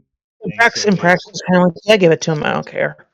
I walk over. I'm just sort of hand them back their lights, their holocron. Be like, there you go. Sorry, we had to borrow that. And like Praxis is clearly like, what do you know about us? And are you here to arrest us? So the answer to the second question, yes, they are here to arrest you. Let's see, they know you've looted the temple on Tython. That wasn't your temple. It was our temple. Our temple. Our temple. It wasn't looted. I acquired my skills there. Let's get that straight real quick. And Praxis looks and like sighs and goes, "You'll call me mad, but he did kind of pass the." I look at the Padawans like, did you pass the trials there? Huh? Did you? No, you didn't, because you're still a Padawan. Shut up. And, and she just, I wish I was making that up. You can definitely get a confused look. Like, is he for real? Did he really? I started explaining the trials. I'm like, there's this trial, then this trial, then this trial. Did it. And she's, I vouch for this. I don't this tell them how to do it because I'm like, you have to learn that on yourself as I look at the Padawan. And it's like, and what will you charge us with? What So we have desecration of the temple. We have looting of an Didn't desecrate it. archaeological dig on Coruscant. Nope, didn't desecrate the archaeological dig. Gave you back the thing. Sorry, you guys were too stupid to get to it. You stole data from there. You actually did a data heist, so you have not given that data back. You gave it to the First Order. And you also all have massively overdue library books. No, not all of us. That all is logged to, and I say Ruth's like side because it's not Ruth that has it; it's someone else. It's Ruth's like fake ID that has it. So I'm like, no, that all those books are on their card. And I'm pretty sure you committed cold-blooded murder in the shadow town of Coruscant. You have that. There's no physical evidence. I was there. Yeah. And practice. There's just like a dead guy down there. We walked across him. It's the dark side of Coruscant, or underside of Coruscant. There's murders there every other hour. And they can like see like practice. Like she's like, have they noticed Practice's Inquisitor lightsaber yet? No, they. Well, you kind of caught them off guard with this whole "we have a Jedi" thing, and it's like, do you?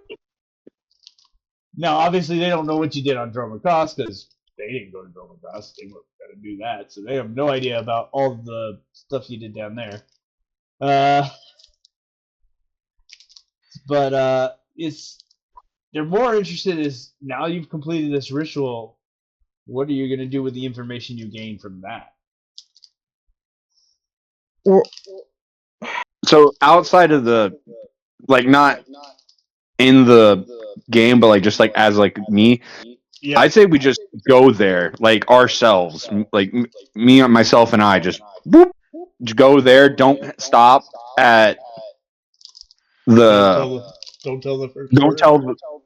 I think we hold off on telling the First Order until we've investigated because they haven't told us what this leads to. Correct? The First Order just told you they wanted you to find the Jedi Academy.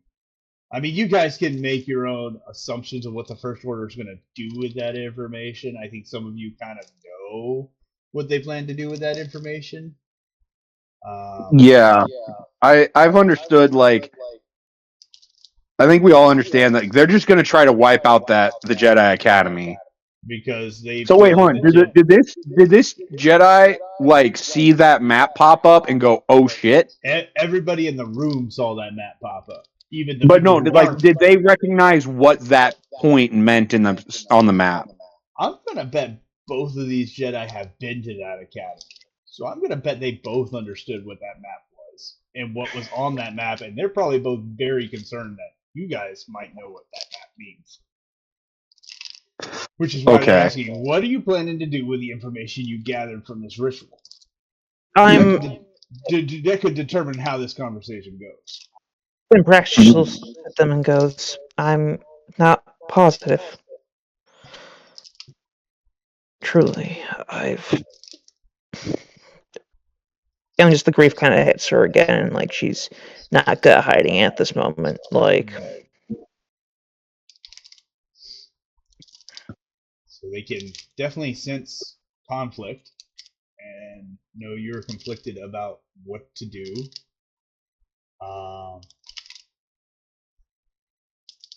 The Padawan, being the Padawan's probably getting more in a more aggressive stance because he's just a child. And just getting like dark side's bad. Dark side's And bad. so just get Conflict's hit with bad. that. We gotta nip this in the bud. Whereas the Master might be reaching out to Praxis through the Force and trying to calm you down. And I'd like to think that the master feels me reach out as well to like soothe Praxis. So you're getting a lot of soothing energy. Yeah. And, a calm I don't voice. think it does a single thing because of the like energy that Praxis is just giving off and the fact that she's home, so it's like made her like a little stronger. Well, actually, She's sort of- the way things work, I understand, is that, or at least my headcanon, is that on Dathomir, the Knights are just stronger with the E-Core than they are in other places. So, Yeah. So it's so, just, so practice is like,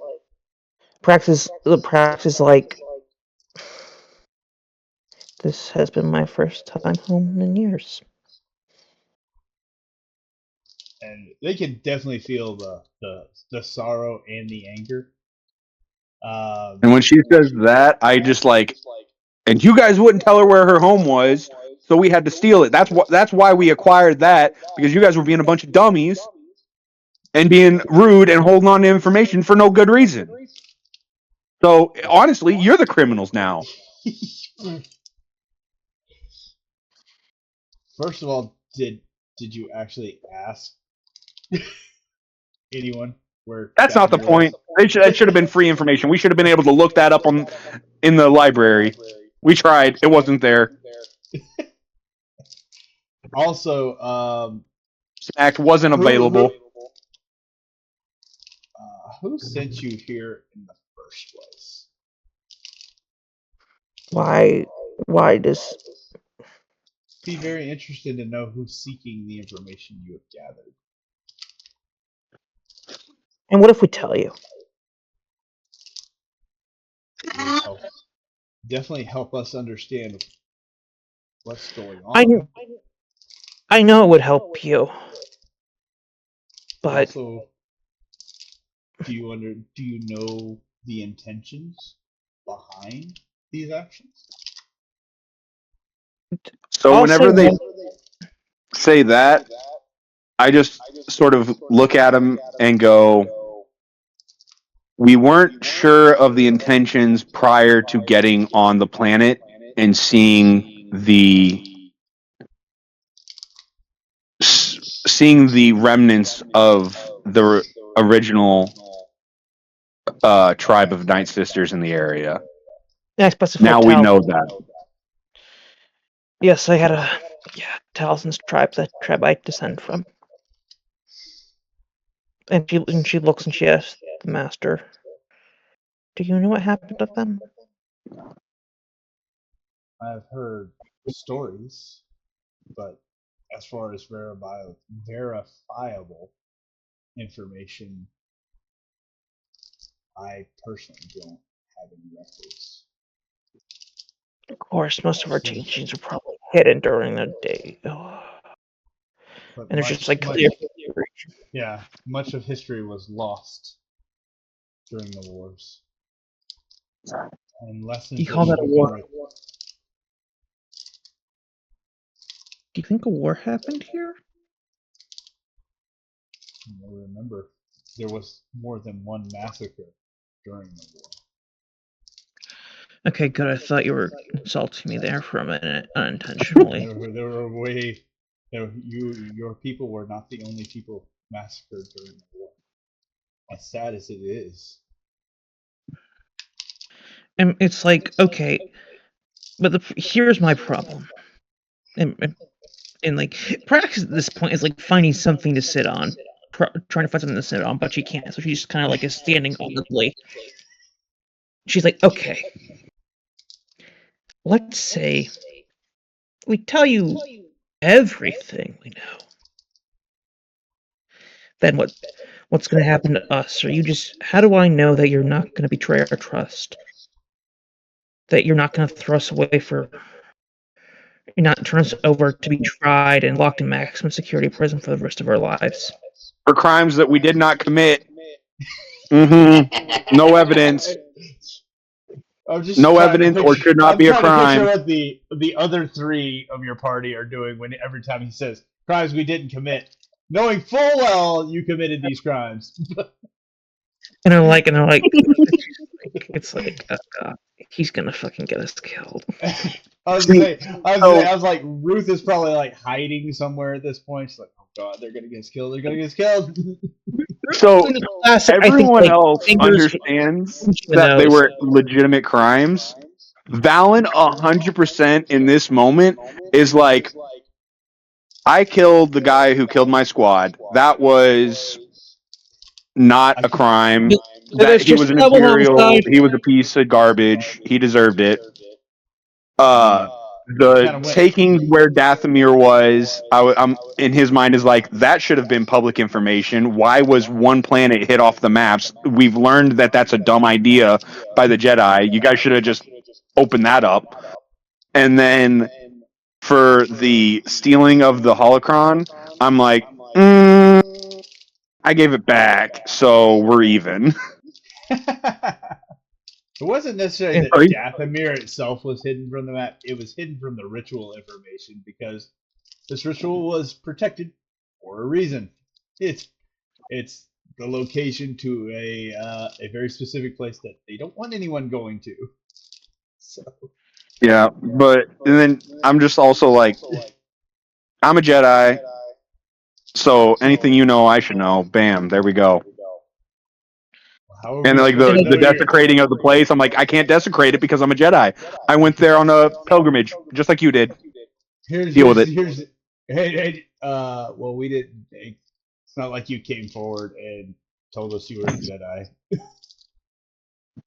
We were kind of mid ritual, so that would have been a bit hard, to be fair. Yeah, that's true. True, very true.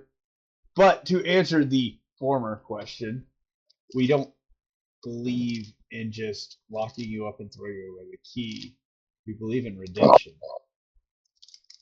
We would give you a chance to read. What does that look like? Well, for you two, I would like to introduce you to my master. Perhaps he can shed light on what's really going on.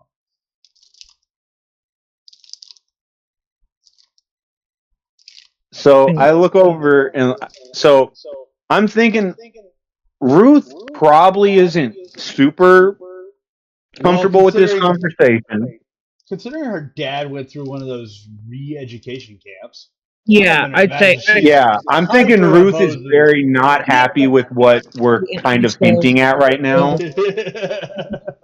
But I also think she's sort of like of the mind of like, oh, they're just like pulling shit out of their ass to get us out of here. So I don't think she's like super against it right now. And what are the Raynor is re-education probably camps? just like whatever makes me money. And Yep. Baradin's like as long as I can tinker. Yeah. Okay. I just want to make sure that we're all still taking into account their characters, so we're not just sort of like ignoring them. We know Ruth absolutely would not want anything to do with any kind of redemption or whatever they call it, because she's like, they're just going to stick me in one of those camps to make me a yes person, and that's not going to happen. Yeah. And Praxis looks at Ruth and like kind of nods, like I got you, and Praxis just asks very bluntly, "What about the mind washing re-education camps that the New Republic has?"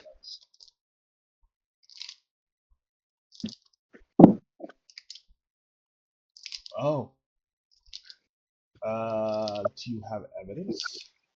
Because we've been trying, the Jedi have been trying to investigate those as well. Her father heads up the Redemption University on Coruscant, and she kind of like Ruth would give the spiel over what happened. Oh yeah, no, yeah. I mean, somebody would. Hopefully, one of you would share what happened, but yeah, Bruce is sharing the story, but she kind of just is like. And at this point, the Padawan has put his blade away, and he's actually got a data pad out now, and he's taking notes. And he quickly goes, "What was his name?" And Oh, gee. we have it in notes somewhere, but you guys know Yeah. the name, and you could spill it out. And he looks him up, and he was even if you didn't know something, even if I never met him before. He's, and I hate to say this, a husk of a man. And they look him up. They find him in the system, and then this would be the first lead we've ever had. We would definitely want to look into this more. But this would be the first solid lead we've ever had. If this is truly somebody who's been through that program, we would want to know, because it goes against everything that we teach. And what do you teach? 'Cause, like, while Prax is, like, still torn up, she's also very, like, her whole life she's been told, fuck the Jedi, they're the responsibility for your people's death. Like, she doesn't trust them. Well, first and foremost is the protection of the innocent. And this is not protection, this is subjugation.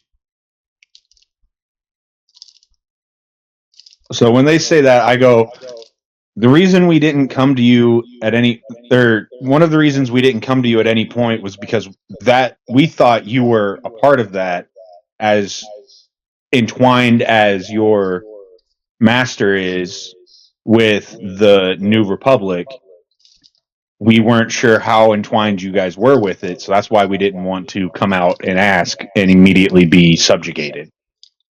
So while my master may be a hero of the Republic, once again, that's news and politics, the Jedi are not a political organization in any form. They were a political organization once. And we learned our lesson. That also got most of our order killed. Got my people killed. Because Praxis is still, like, she still kind of, sort of thinks the Jedi are, like, somewhat responsible. Like, she isn't fully given up on the idea that the Jedi are in some way culpable for all this suffering she's been through. They, yeah, the Ancient Order made a lot of mistakes. One of them was being a political arm of the Republic. While we support the Republic's ideals, we don't support a lot of their practices. And we are not tied to them politically. And again, Praxis is like, there is so much pain, hurt, and anger in her heart right now, and grief, and, like, and regret that, like, it's clear that, like, she's so going through it, and she's trying to hold it together. Then once again, you're getting very soothing energy coming from the Jedi. I really wish this game had insight, because this would be a perfect time for an insight roll from somebody. Would it be perception, I guess, in this case, kind of? I guess perception is the closest we got, isn't it? That's the sad part. I was like, there should be an insight check. Let's see. And I feel it'd be right for Praxis to make it. Oh, it would absolutely be Praxis or Valen. You two would be the people to make it. Insight, or, well, not insight areas. I know it's not insight, but perception. Can make a case for maybe discipline too. Would be a good check to kind of read them a little bit and kind of get a sense of, I mean, they're both the same for me, which are low, so,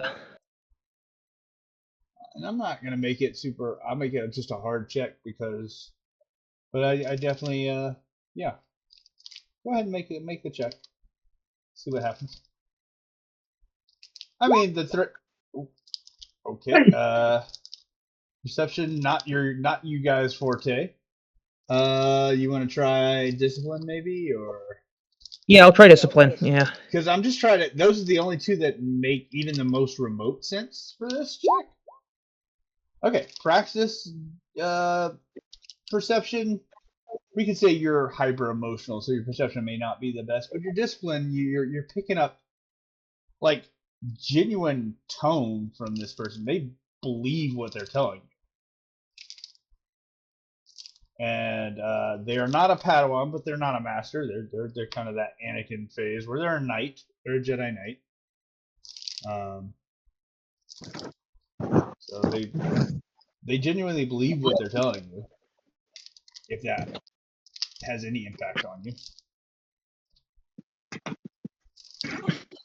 It has some, but I need confirmation that He said once we they're get offering there, to take you to Luke Skywalker directly. in practice is like, and she just kind of, under her breath, whispers, I think I want to go. Okay. Valen? And like, Praxis did not think about consulting anyone else in this decision. This was purely her choice. Like, she's not going to force anyone else to go. Okay.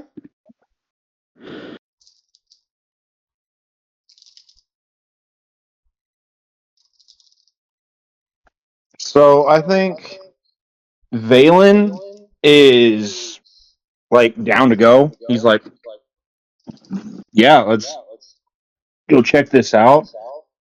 But at the same time, I think Valen's good with it because that's sort of like that was sort of his plan from the get or after landing here and no like he couldn't tell that it was the Sith necessarily that did everything on here, but he thinks back to what he did when he was part of the Empire. He thinks back to the Clone Wars, which he knows enough about that he knows the droids were technically the Sith side or considered on the Sith side at the time, just off of history that's been told. And then that the clones at the end became on the Sith side somehow. He doesn't know like the ins and outs necessarily, but he knows that. And so he's like, if this had been the Jedi before the end of the war, there would have been clones here instead of droids. Because he knows, like, basically right at the end of the war, all the droids got decommissioned. Yeah, you know. Because he never saw one. Yeah, and Praxis is also like, just don't take us prisoner. And Yeah. her eyes are kind of watering at that statement, like she is scared.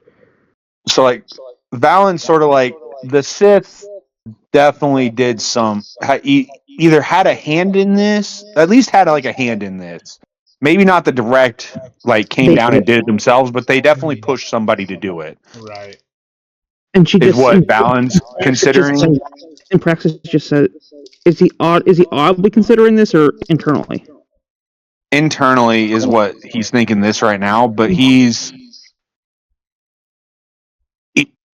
looks over at Praxis and goes like, told you I'd help you. You decide. Like, and asks, will you be taking us prisoner? Any of us? I mean, you're coming willingly to meet my master? No. Not to mention, so far, we've recovered what we came to recover, and the only concern is understand now that the crimes were not crimes. Well, Police force for the Republic. Mm-hmm. Yeah, I mean, wink, wink, hint, hint. Is that what you're trying to do? Yeah. I mean, they've got the artifact that they came for. They're more concerned with the information that you gathered out of that ritual. Once again, their secret academy, you guys now know where it is, and that's a big concern. So, and they know, at least we know a location. You know a location. We don't. We might not know what that location is, but we know of the location that is the academy. A hunch. And the fact that kind of you're giving them enough information to know that there's another player pulling strings behind the scenes that they don't know. and that person sent you to get the information, that's very concerning to them. Yeah, and Alright. Which makes all right, it and, very. But if you're coming Yeah. willingly to at least talk to Luke Skywalker, they feel pretty good that they don't need to take you prisoner because you're going to go meet one of the most powerful people in the galaxy. So it's like, you know, if Luke decides they're a threat, he'll deal with them appropriately. You know. and she's just like, in practice, is like, and she just looks to Ruth and she just mouths, "I'm sorry," because she knows this is not what Ruth wants, but she feels she has to do it. So we're gonna go talk to Luke Skywalker. Yeah, I walk over and grab my cannon back. As we're walking out, are the commandos like knocked out and like stunned? You Still? can see them. They're starting to stir. This conversation has gone a little bit a while, so they're starting to stir, and you see them kind of leaning up against the walls, holding their heads. They're kind of They're being checked out. The Jedi are kind of Them, help don't them- lean, help- it's not stable.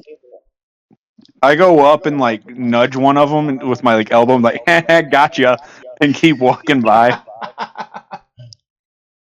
Yeah, I don't know if it's Just like soldier to wise soldier, to just try- sort of like. yeah, so mess with you a little bit, but yeah, they're starting to stir, and they so you're kind of given some It's like watch where you're instructions. stepping next time. Yeah, so they take you out. You see, they came in their ship, and they're more willing to give you a lift, and so they're gonna take. Ain't that My kitty cat comes along. Your kitty I'm riding my cat now. Right. I'm riding my cat all the time now. I love it so much. In practice, it's kind of like melancholic as she's walking away from her planet, not knowing if she's ever going to return again. Yeah, and they respect. They give you the time you need to take a look because they're busy recovering their troops. And she's also like, I'd get your men on the ship as soon as possible. This place is harsh on the mind. Yeah. So, so they get you on this ship and they take off. We're headed to meet Luke Skywalker. Oh, while we're leaving, I like grab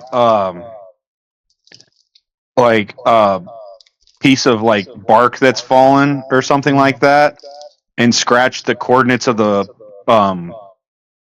planet onto it, and hand that over to Praxis, and be like, now you'll never have to wonder where your planet is again. We'll always be able to find it.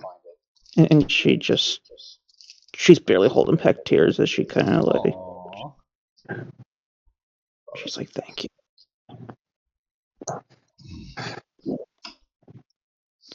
Oh boy. And in practice, is scared about meeting Luke. Like, to be clear, she's heard stories about all the power he wields, and yeah, he's remember he's a folk hero too. So at this point, he is absolutely a folk hero. He destroyed the first Death Star, defeated the Vader and the Emperor. He's done all this stuff. You know what else I just realized?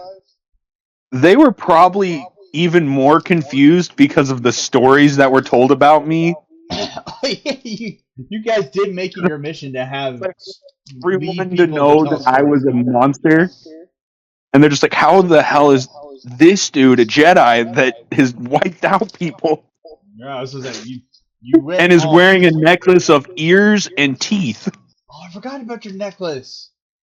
yeah, I totally forgot about your necklace that you've been collecting your trophies, and it's just like, it is probably the most grotesque thing that you could be wearing when you're trying to say, I'm a Jedi, I promise. No, but the funny thing is that none of it has anything that would really be it's like criminals and couple pieces of Sith armor and then a Rancor tooth, and they're like, what the heck are you doing with this random stuff? Oh, he is not mentally well. He's our lovable goof. A lovable goof with a gigantic cannon.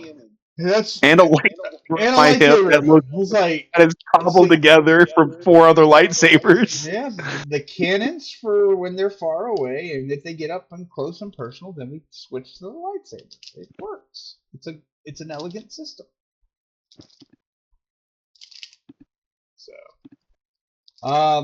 So yeah, you guys are given some.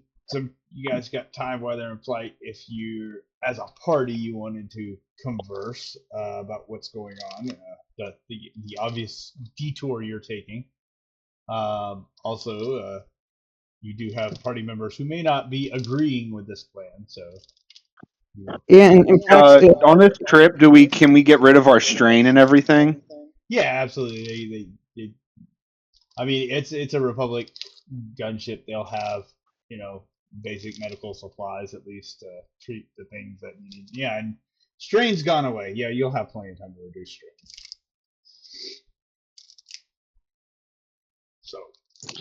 So I think me and Praxis are pretty much on the same page. I don't really know. I think Veridin sort of just like he kind of goes with the flow for the most part. Yeah, I think as long as he's able to tinker, he's happy. And he's like, as long as they don't take away my tools and my shotgun, he's pretty happy. He's a gearhead. I'm sure they can find a place for him to do his gearhead stuff. It's Trainor, I think, is more just money oriented. So he's like kind of pissed that we took a for sure paycheck out for a maybe worth it paycheck. Well, wasn't he trying to get home? Wasn't that his whole ordeal to get home? Yeah, I can't remember. I think that might have. His whole ordeal because he I think Snoke scooped him up. Under duress. Yeah, Snoke scooped him up. So if the Republic's going to offer him a way out from under Snoke's thumb, he's probably okay with it. The one who's the most opposed is Ruth. Yeah, Ruth is the most opposed because she is really pissed off at the Republic right now. She is like the most hardline Imperial by far. Yeah, I'd say Ruth's probably our problem at the moment of trying to get her to understand what we're doing. In practice, just keeps reiterating they're going to try to get justice for your father. So this, unfortunately, Bella's not here, so we kind of have to treat it almost like an NPC, and we'd have to do an opposed check. I think it would be the only way we could kind of solve this. What would we do it on though? So it would be. This would be either. I'm assuming you would not be trying to coerce. You would be trying to charm her into this situation. Yeah, Praxis is like trying to genuinely say like Praxis knows Ruth wants, but Praxis is like, give this a chance. It would be a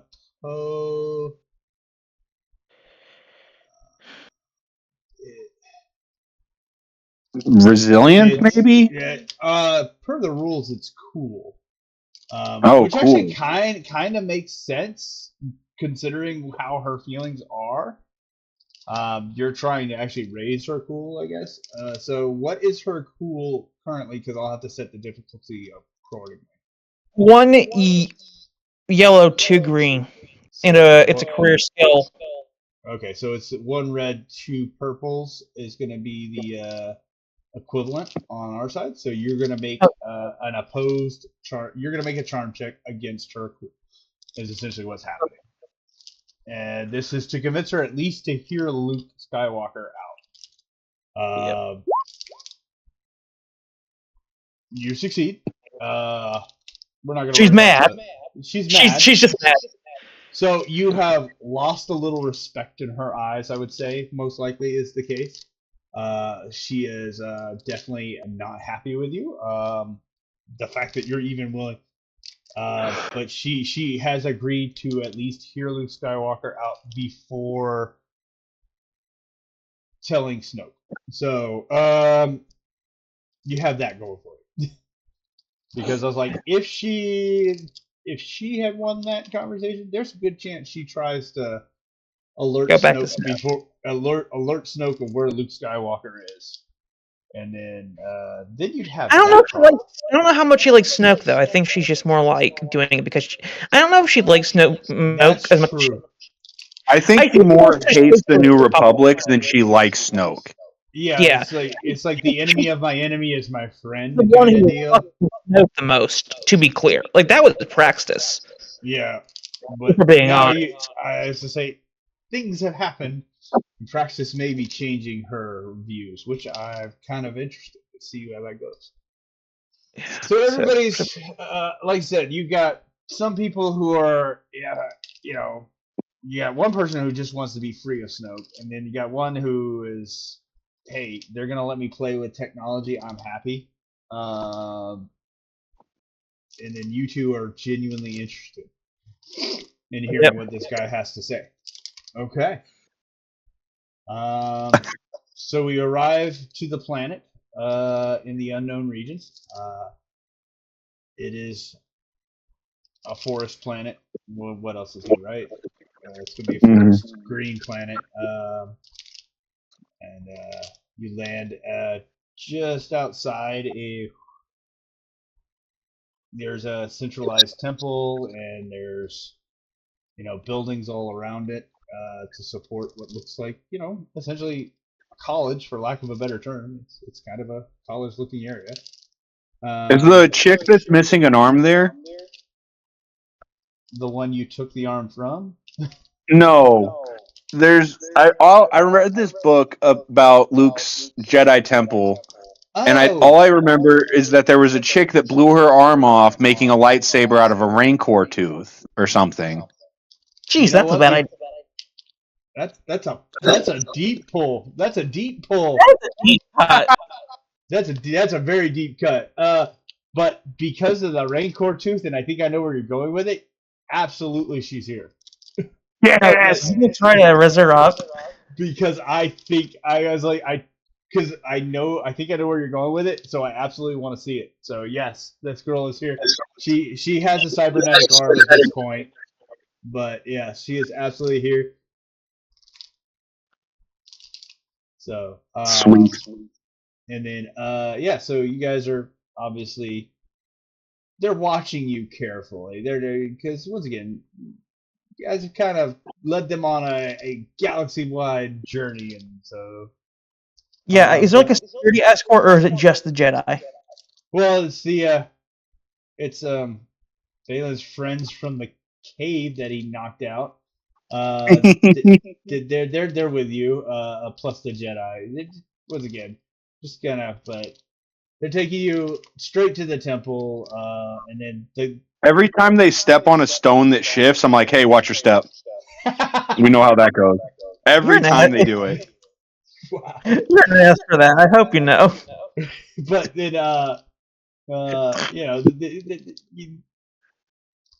once you get to the temple, they kind of break off and go their own way, and you guys are taken inside. It's like, hey, invest in rebreathers. And then you guys are eventually taken into a centralized area, kind of told to wait, and you actually see him. He's there teaching a class, and then he dismisses the class, comes, and you are introduced. And he beckons you to sit down and have a conversation. And Praxis's heart is like in her chest fully. I was to say, Alan's dude, we both did the same thing. We became Jedi on our own. Dap me up, bro. Well, just like total frat bro energy. I should note, you can actually feel the energy in the room. I mean, his presence is definitely bigger than everybody's. Strong. It's that strong of a presence. Alan doesn't care. He's still just like, we both did it alone. Come on. It's like, I didn't do it alone. I show him my book. I'm like, I did this on my book. I did the book. I did the trials on my own. I did it all. And Praxis looks at him. He's like, that's not as out of line as it sounds. But that's not why we're here. Because at this point, I'm pretty sure he could read minds. Yeah, he can definitely feel what's going on. You know, he has that. He can peek into. I your just sort of mind. like send that to him of like the journey I've had is just the like portions that made me a Jedi. Yeah, just crosses everything out. That doesn't help the guy. He's like, It just like turns into like some. It's like the like really terrible cameras that have like really low definition on any of the parts I don't want him to necessarily see. You're trying. It's just really to, he's like, fuzzy screen. Don't see me torturing the guy. Don't see me torturing that guy. I didn't torture him. I swear, it wasn't me. I found him that way. He was like that when I got here. Promise. Promised. He's like, that sounds like quite the journey. And I would love to work with you more to hone your new discovered skills. Oh, you know, that'd be helpful. This book is a really dense read.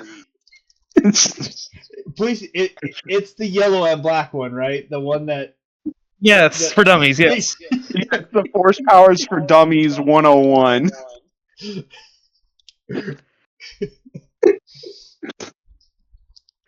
And he can definitely sense your presence, and he's like, yeah, that we can. I think we can work with that.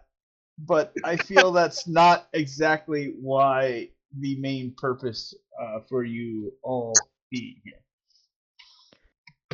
In So, practice, Oh yeah, I forgot about the whole. Yeah, we should probably talk about that. and Praxis is just kind of ashamed right now. Like she can feel the. He turns to you specifically, Praxis. He says, "Why don't you start from the beginning and tell me how you got here?"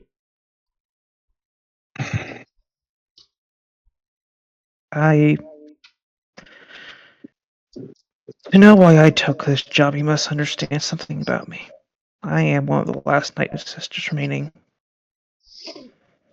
You would definitely be the first that I have had the pleasure of meeting. Thank you. My name is Praxis at Astria, descendant of Clan Taliesin. And he definitely recognizes that, and you feel immediate sympathy coming from him, and he's literally, all he can say is, "I am so sorry for all that you have had to endure." Thank you. For the majority of my life, up until mere hours ago, I was under the bully. The stories that I heard were very limited, and those that did mentioned green and blue lightsabers cutting down my people, and red ones defending them. I was of the belief the Jedi wiped out my people. Yes.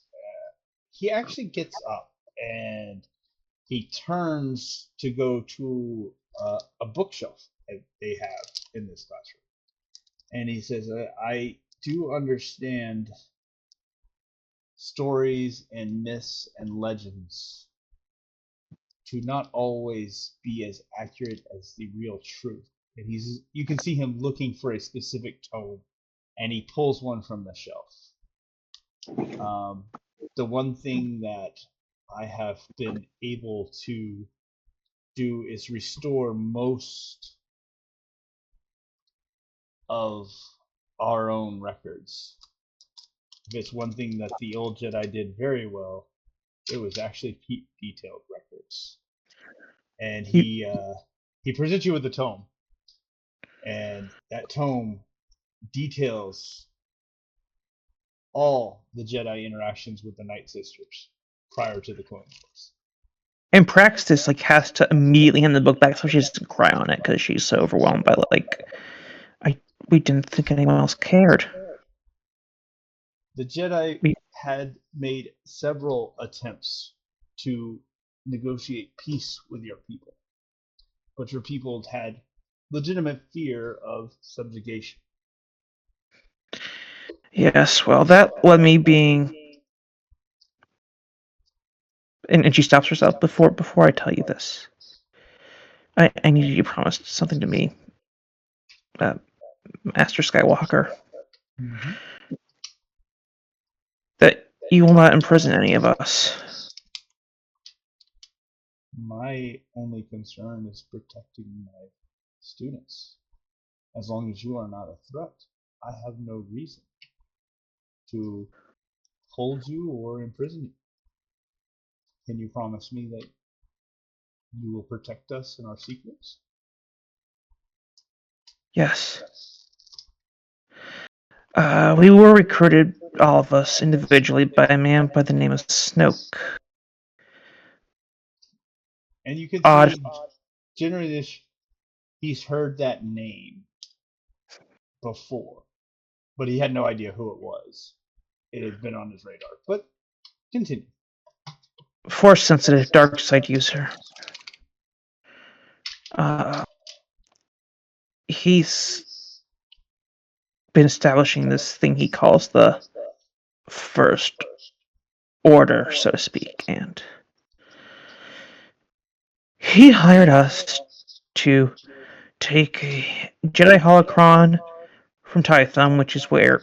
Then she looks back and she says, "We're pointing, and just being like, where." And to Veridin, and she's like, "Where he and I promise this is true, Master Skywalker." Kind of somehow passed some the Jedi trials that were built into the temple. It's a long story, anyway. We also, well, I'll get to the atonement part later, I guess. And we then went to the old Jedi temple because we had to take a Sith artifact. And what now is the Republic Redemption University, which is where we found a concerning fact regarding one of our crewmates' fathers, who was a hardline Imperial, and he's a husk of a man now, and we found that he was sent to a New Republic re-education camp in a process of, I don't want to say stealing, that feels a little wrong still, but acquiring the Sith artifact. Okay.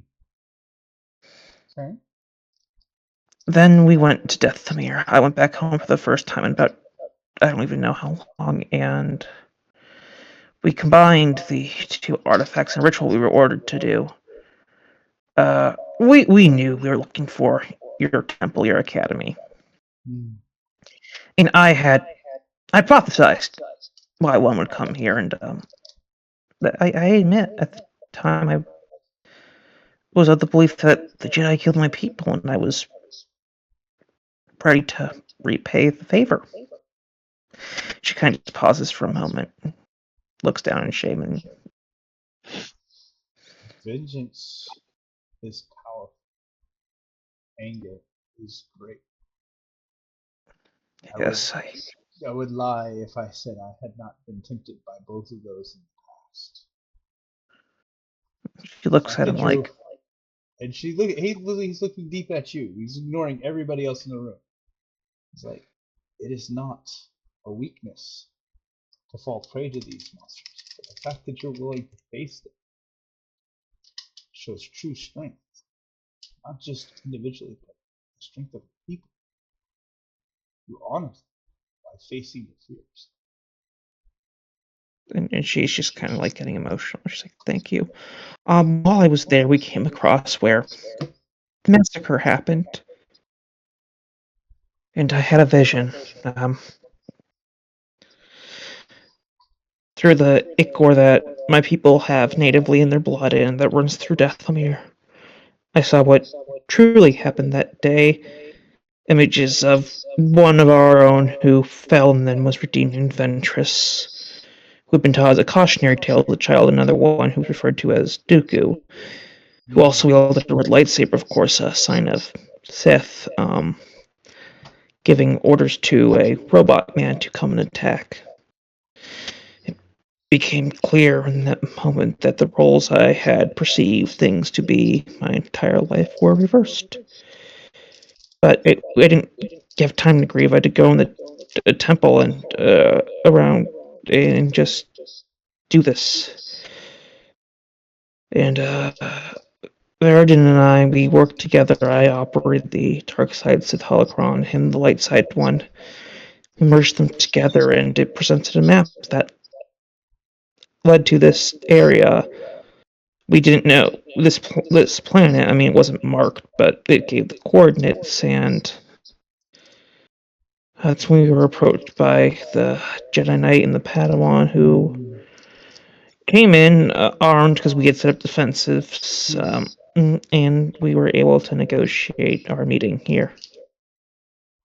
And I don't want to think of how many people we hurt and killed along the way. Some of them Jedi, I believe. And You cannot dwell on the past. you're not coming across clearly. Hold on, you're not coming across clearly. Sorry. Oh, sorry. No, I was trying to speak in the appropriate tone, but I guess I'll just speak up really loud because my mic sometimes doesn't pick up quite right. So, but we can't dwell on the past. Everybody has scars, but if we choose to keep those scars in front of us, they will eat us alive. What we can focus on is shaping a better future. And that's what I would like to offer you all. A chance to shape a better future. We are not going to send you to a detention camp because that would only reinforce things, and we're trying to shape better futures here, as this place is all about rebuilding and rebirth. That's the whole point of this academy, is to rebuild what we lost. And she looks up kind of confused, like, after all I've done. After we've all made mistakes, there's no such thing as a perfect being. If there was, they're lying. I mean, my family is like the epitome of redemption. If you knew anything about my history, and he gladly shares his history of his own family, which is essentially far worse than anything you have ever done. Yeah, and she's kind of like, oh shit, okay. But that Vader died a Jedi because he was redeemed in the end. No one is beyond redemption. And so, but am I above forgiveness? Am I beyond forgiveness? I forgive you. And you are welcome here. If you are willing to put in the work, you and Valen are welcome to become students. Praxis is help like, you. I, as long as we are able to respect my cultural roots amongst the Night Sisters, I would very much. And he once again he pushes the tome towards you. He said, "This is yours. I have the data to make a copy, but you will help us learn about your culture so we can honor it appropriately, and hopefully we can work on rebuilding that as well and where we can have a truly positive relationship." Thank you. That would make me happy as well. But there does remain one outlying problem. What's that? Snoke. Well, you see, are you guys aware of his coordinates? Of what? Do you know where he is? Do you know where Snoke is? We can arrange back to his flagship. I've been for other reasons, I tried to arrange personal meetings with him, one-on-one meetings, calls, but while I don't know him personally, we have been aboard his flagship many a times. Well, you see, We have no confirmation that he's on the ship. well, I'm sure that that ship contains the data needed to track him down. And while I am the master of this academy, my twin sister happens to be very well tied to the Republic military and can get us access to sufficient resources to take on Snoke's flagship.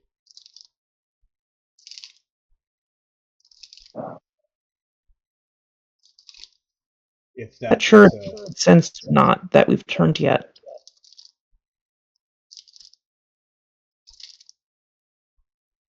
It's possible he still thinks we're with him, but I'm not sure if that.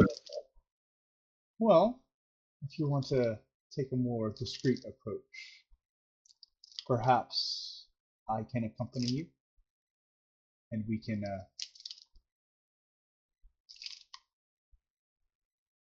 find him together.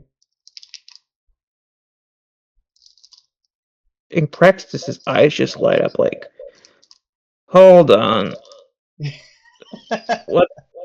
It's like, did this motherfucker just say like did the mythical figure just say he wants to help me take him down? Like, Well, he wants to investigate a potential threat and, if necessary, deal with it.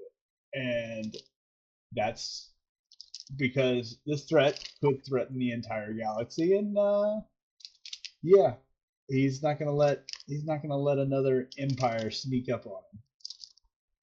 So Valen is like bouncing in his seat at the thought of a gigantic battle. Just the second that was on the table, Valen's he's like, oh, we can take the whole Republic fleet with us. This is gonna be awesome. So cool. It's like I always saw the space battles. I never got to be in them. Akbar and everybody in this mother trucker. We go. Snoke ain't gonna know what's coming. and she's like, well, of course I am more than happy to assist with this. I feel it is a first step and starting to make right. And to address your friend's concerns about these re-education camps, I've heard rumors of them, and I actually have several Jedi trying to investigate them so we can shut them down. They go against everything we stand for. And the fact that there's even a remote hint of this in the Republic sickens me. I just go like, I hope you got more teams than the two that brought us in here because we gave them their first lead. Like, I'm sorry, they are not your best investigators. And he, and Praxis is just like, why? Just why would you say that? We're getting a lot of good stuff. Don't insult the man now. I'm not insulting him. I'm just stating. I'm like, hey, you might need to like throw some more bodies at this problem. Actually, I have an independent person I plan to reach out. Got it. He has a tendency to talk his way anywhere. Although when he realizing that he gave Praxis the book, I unhook the Force Powers for Dummies and slide it across to him, and be like, "For your library, got that off of." And I'm like, I can't remember where I got that book at. He's like, I've been meaning to read this, so he puts it in his pocket. well, It's very dense, so you might need to set aside a couple of weeks for that. And Praxis just looks at him like, does he understand that he's Luke Skywalker? And I don't think he does. Yeah, So, practice. so you guys now have two routes to take. You can go with a full frontal assault, or you can go commando style. Listen, while the full frontal assault would be fun, considering Praxis is looking to earn some redemption points, she's probably going to go with the more peaceful option here. That's Okay, her so vote. we're gonna try and sneak Luke Skywalker onto Snoke's flagship, find Snoke, and confront him. What, 6-on-1? Yeah. Yeah. Also, like, and I just turn to Luke and say, "Look, I know this isn't fun, but if we get caught, we could do the whole, hey, actually, we captured you routine.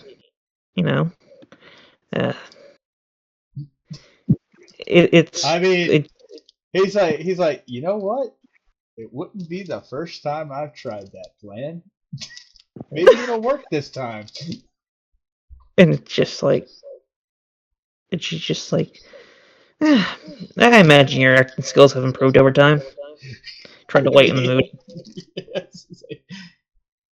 So, but maybe we could. I was I'm to out. say. Make it the first. Oh yeah, the Java Palace. That's right. Yeah. I was to say. Well, actually, he's tried it twice before then, because I was thinking of on the original Death Star when he tried to pretend that they captured the Wookiee. Oh yeah, he captured the Wookiee. Yeah. And that didn't work at all. That went terribly wrong. So yeah, Java, he just surrendered himself to Java. He's like, yeah, but yeah, I was thinking of, yeah, they tried that plan before. It didn't work the first time, so maybe it'll work this time. Who knows? Yeah. He's like, but cool. So that's what we're gonna do. I'm gonna go to the restroom real quick, and then we'll try and sneak Luke Skywalker aboard Snoke's flagship. So let's take a quick 10 minutes, and then we'll come back and do that. Sounds good. All right. Talk to you soon.